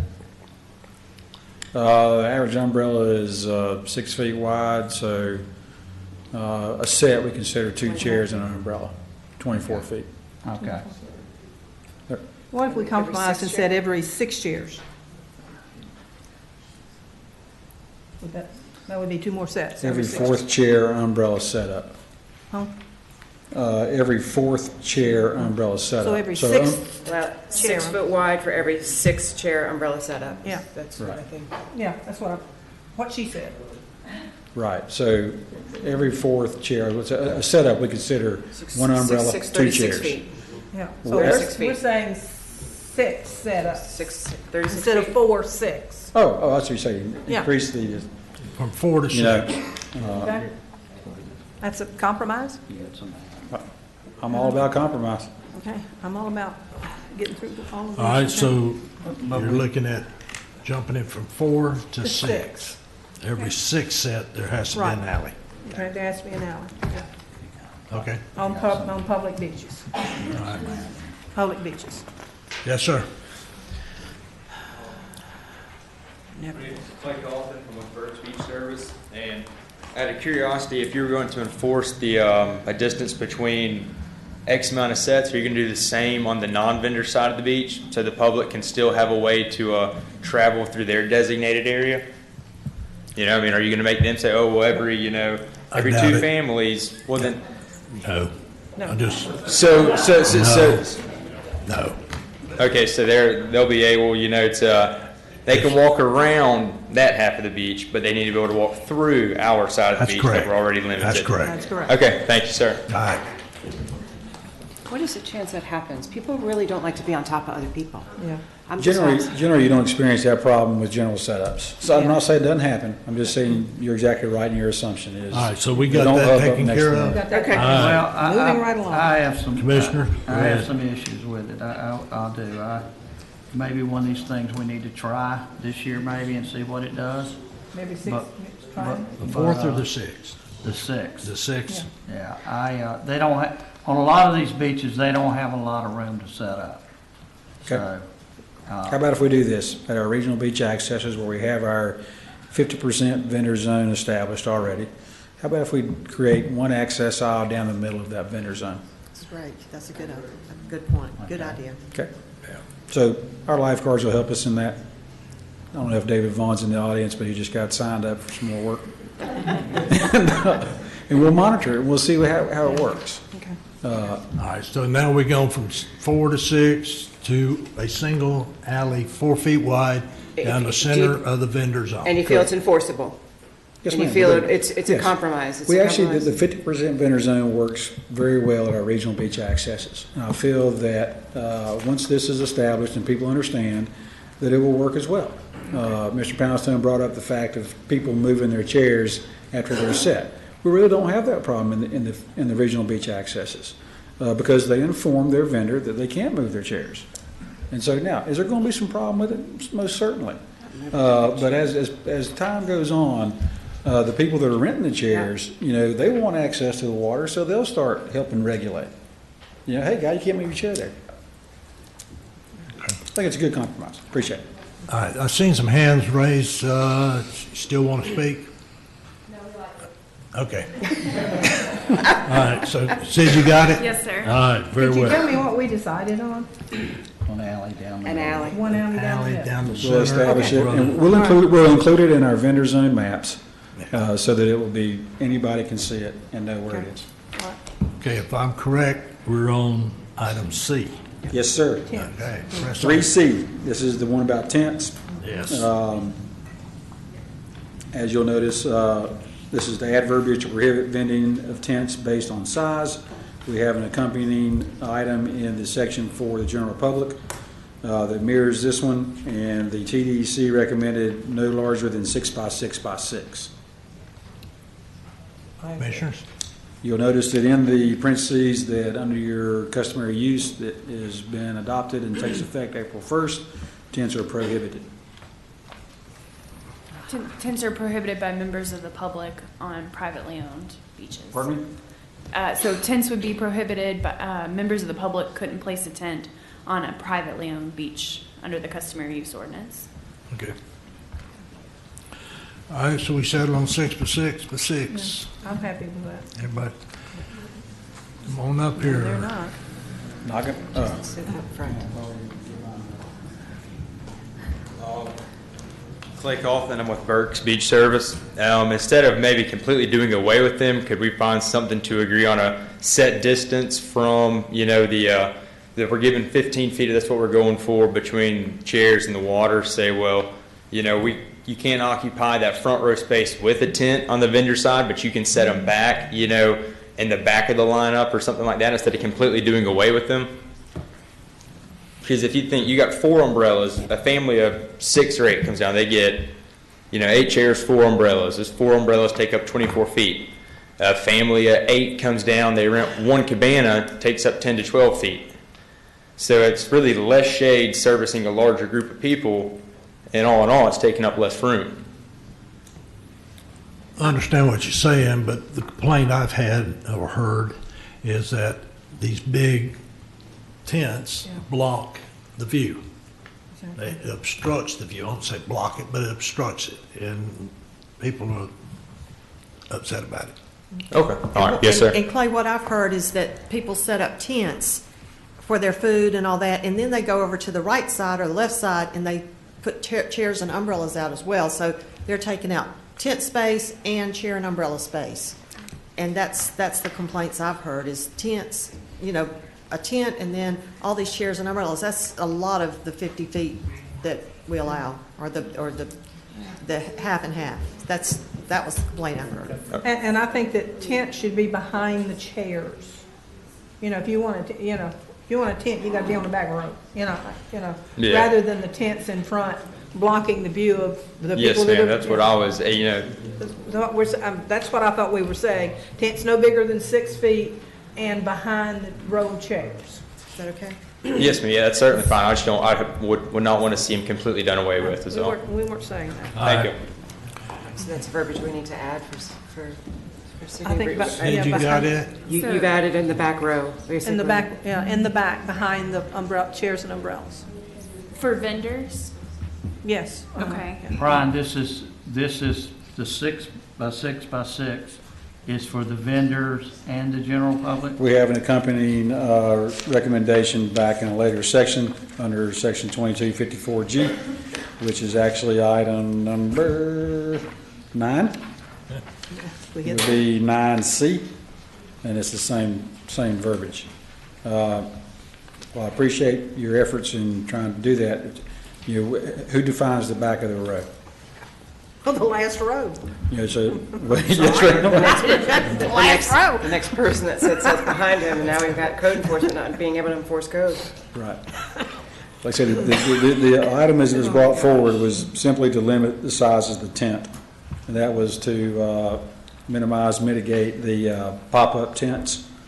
The average size of the smallest pop-up tent you can get is 8 by 8 by 8. And so that's why the TDC came up with the 6 by 6 by 6, is because you effectively prohibit the pop-up style tent, but you still provide shade for families that have toddlers and infants that want to have a tent type coverage. Okay. All right. Glad I don't have Jeff's job this summer. That's why he makes the big bucks, Commissioner. You're number 4. I think we're at. Okay, 2260, paragraph D8 and 10, vendor authorization by the property owner and vendor zones on public beaches associated with neighborhood beach accesses. Item was discussed, recommendation listed below. TDC voted to approve for recommendation to be seen. No change to the code as it exists. Right now, the code says if you're vending on a public beach that is seaward of Gulffront private property, you have to have the upland property's written authorization. This was put into our code back during the renourishment or the beach nourishment project on the west end to satisfy the complaints of those people that were having a state-owned beach put in between their property and the Gulf.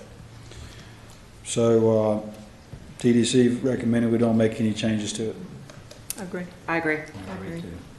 The only thing I would, and I don't know if this is the right place to put it, but if you have someone, let's say we give the vendors 50 feet on the east side, and you have a person that's disabled renting a chair on the non-vendor side.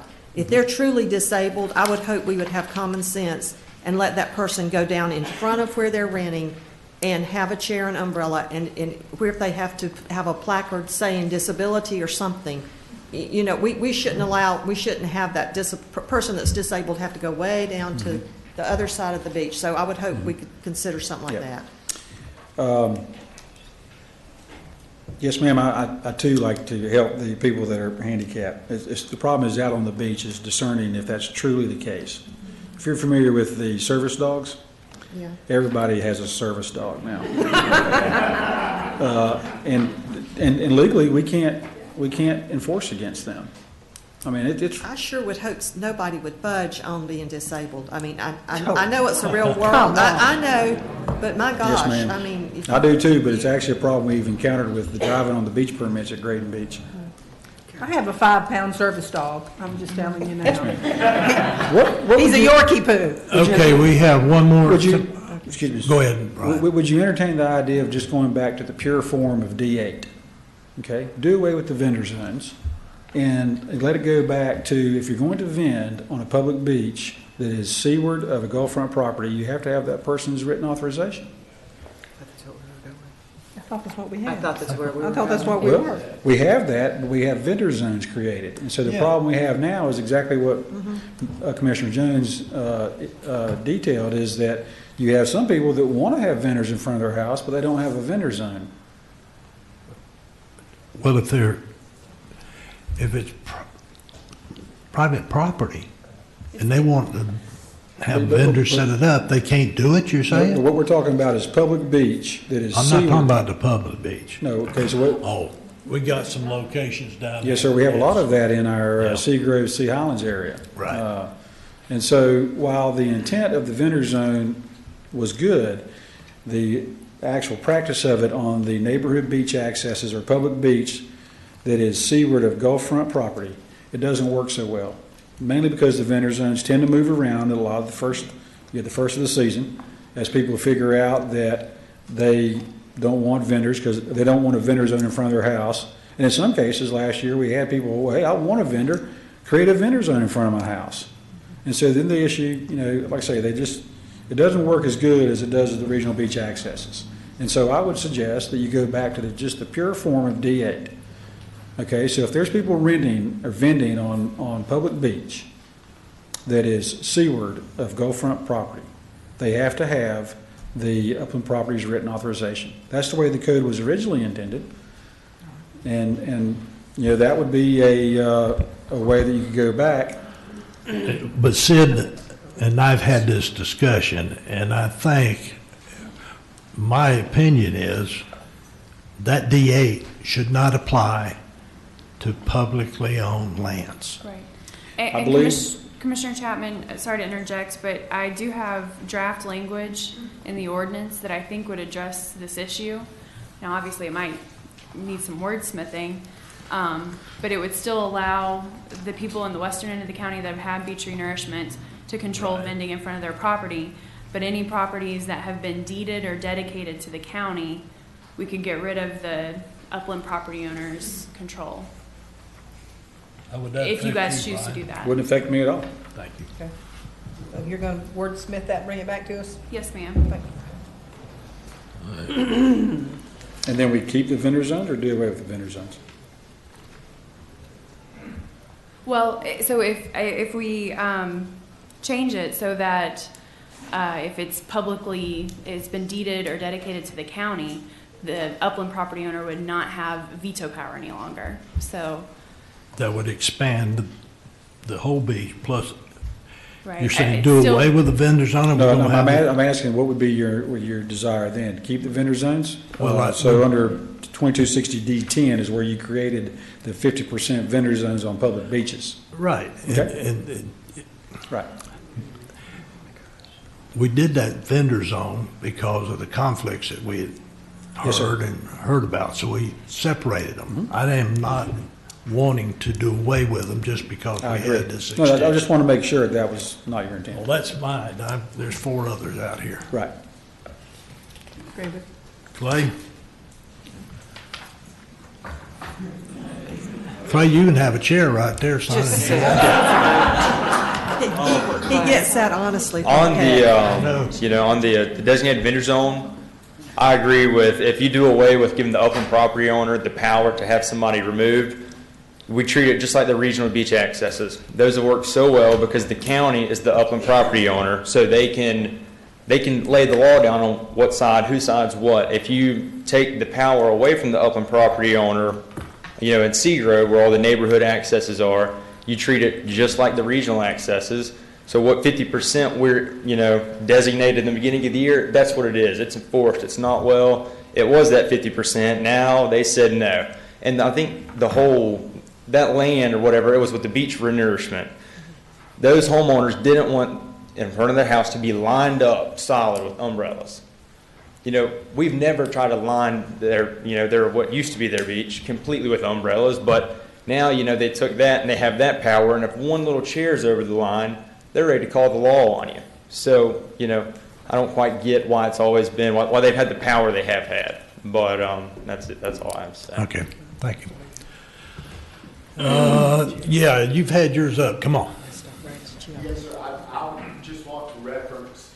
Come up here so the mic will pick it up, please. Yes. I just want to reference the Don Crim, or the Bramble Grove, as the locals call it, in Seagrove Beach. The way they vendor zone, no vendor zone. The vendor zone is to the left, the farthest walk from the end of the handicapped access.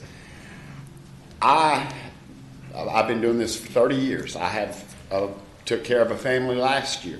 They had cerebral palsy in the bunch. We sat there handicapped. We put their chairs in the no vendor zone.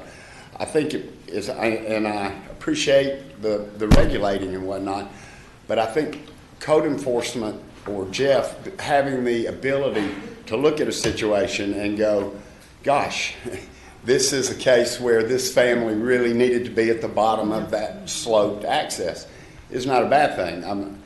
That's my point on that. All right, thank you.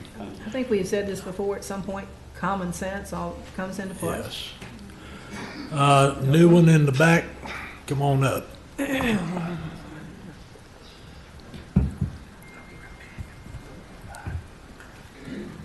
Thank you, sir. Will Dunaway, D-U-N-A-W-A-Y. Commissioners, I just wanted to get clarity on this particular point in reference to what I believe the young man was talking about, who has the rights. The upland property owners have those rights because they're riparian property owners. So it seems to me that this would be treating the establishment of the erosion control line on the western side differently than a dedication. And I just wanted to make sure that's not the case. Because the designation is the upland riparian property owner ought to, because the riparian rights includes things like the ability to get to the water, and therefore by comparison control who's in front of them. So I just want to make sure that's the case. Well, I think I would agree that they have the right to get water, but I don't think they have the right to control who's on the public property. But, of course, Save Our Beaches, the Supreme Court said that they did. That was one of the riparian rights that they did get to control. For the renourished beaches, yes. Right, so I'm asking, why would it be different for the establishment of an erosion control line as opposed to you acquired it by deed or dedication? Because we have title. But you do forward with the ECL, it's the exact same legal status. I think it's different. State owns sewer DCL. This is county deed property. Which they acquired, that's right, which they acquired by the establishment of the erosion control line. I'm just saying legally. That's on the west end, though. It's a different standard. Okay. So we are going to treat it differently. There won't be a riparian property right to control what vending, if any, occurs on dedicated beaches. Dedicated in fee. Dedicated to the county or in fee. That's been deeded, yes. That was the idea, yes. But big distinction. Okay, understood. Yes, sir.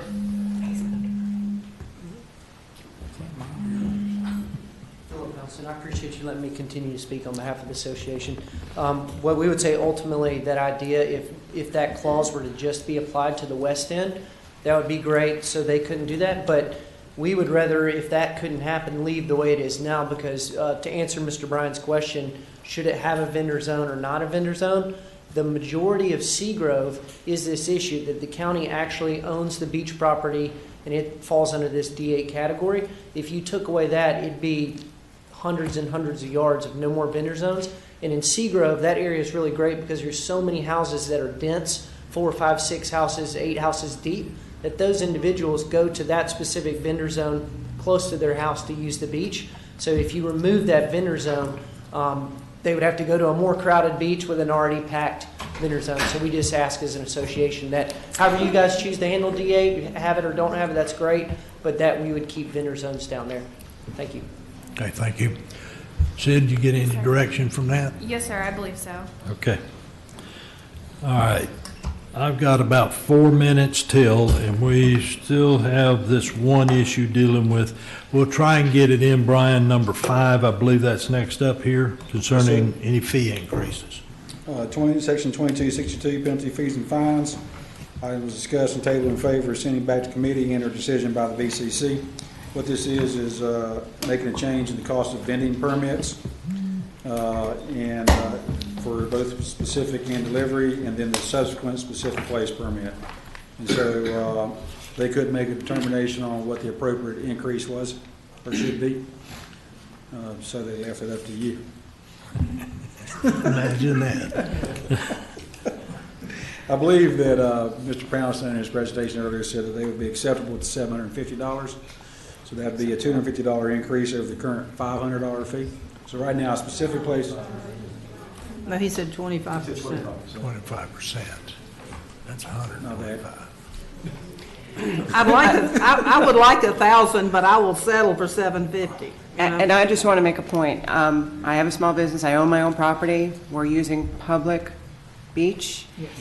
If I do the math, and I'm just doing this quickly, I'll just give you 14 weeks that you're able to vend because of weather. I do the same in my skydiving business. At $1,000, it's $72 a week to vend. Yeah. If we ask for $1,000, do you make more than $72 a week vending? Yeah.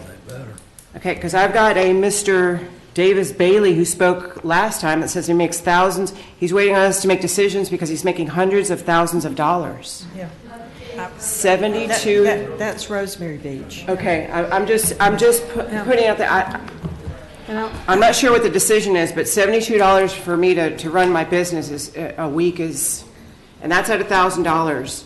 And that my goal is to add. I mean, if we could add code enforcement so that we can all do the right thing and police our own. I'm not sure if we can use that money. I'm just trying to put it out there. When I put a dollar amount on it, $1,000. $1,000 makes you serious. Exactly. It makes you serious. It makes me be a serious vendor. It makes me a serious business owner. It shows respect to the public, to our residents, that we're giving up our public beach to be vended. Yeah. That's just my opinion. I'd appreciate another. I think too that the vendors are worried that it's $1,000 this year, and next year it'll be $1,500. Then it'll be $2,000. I really think a fair compromise is $750. That's a $250 increase. There's, as Commissioner Nipper said, you know, it's at $1,000, it's $72 a week. It's going to go up, and this seems like it's not an unfair price. How long has it been at $500? Since I've been here, it's been $500, so I'm not sure about the time before me. And I agree with $750. I just want to put it in perspective. Okay. We got about 3 minutes. Let's see. There was one on the back row. Excuse me. Is that the one? Yeah. Did you raise your hand, sir? Your second one from the end? No. No? Okay, come on.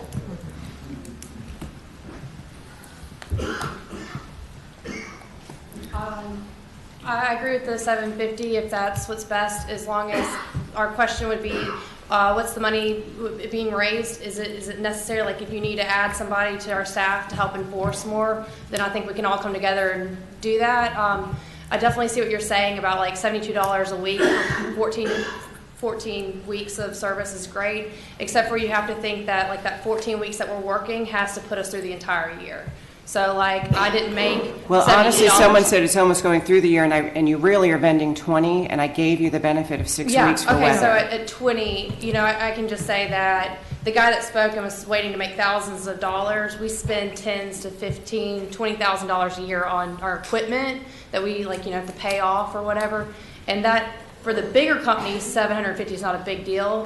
But for our smaller companies that are just like, me and Glenn that are working, like we didn't make $72 this week on rentals, and so that we have to, during the main season, save as much as possible. So $750 is not a big deal. I'd love to see something along the lines of, okay, $750 this year, and we plan to do like a 10% increase in the future. Or if we establish a percentage now to where we're able to keep up with inflation, things like that, we're going to do an 8% increase per year as normal, something like that.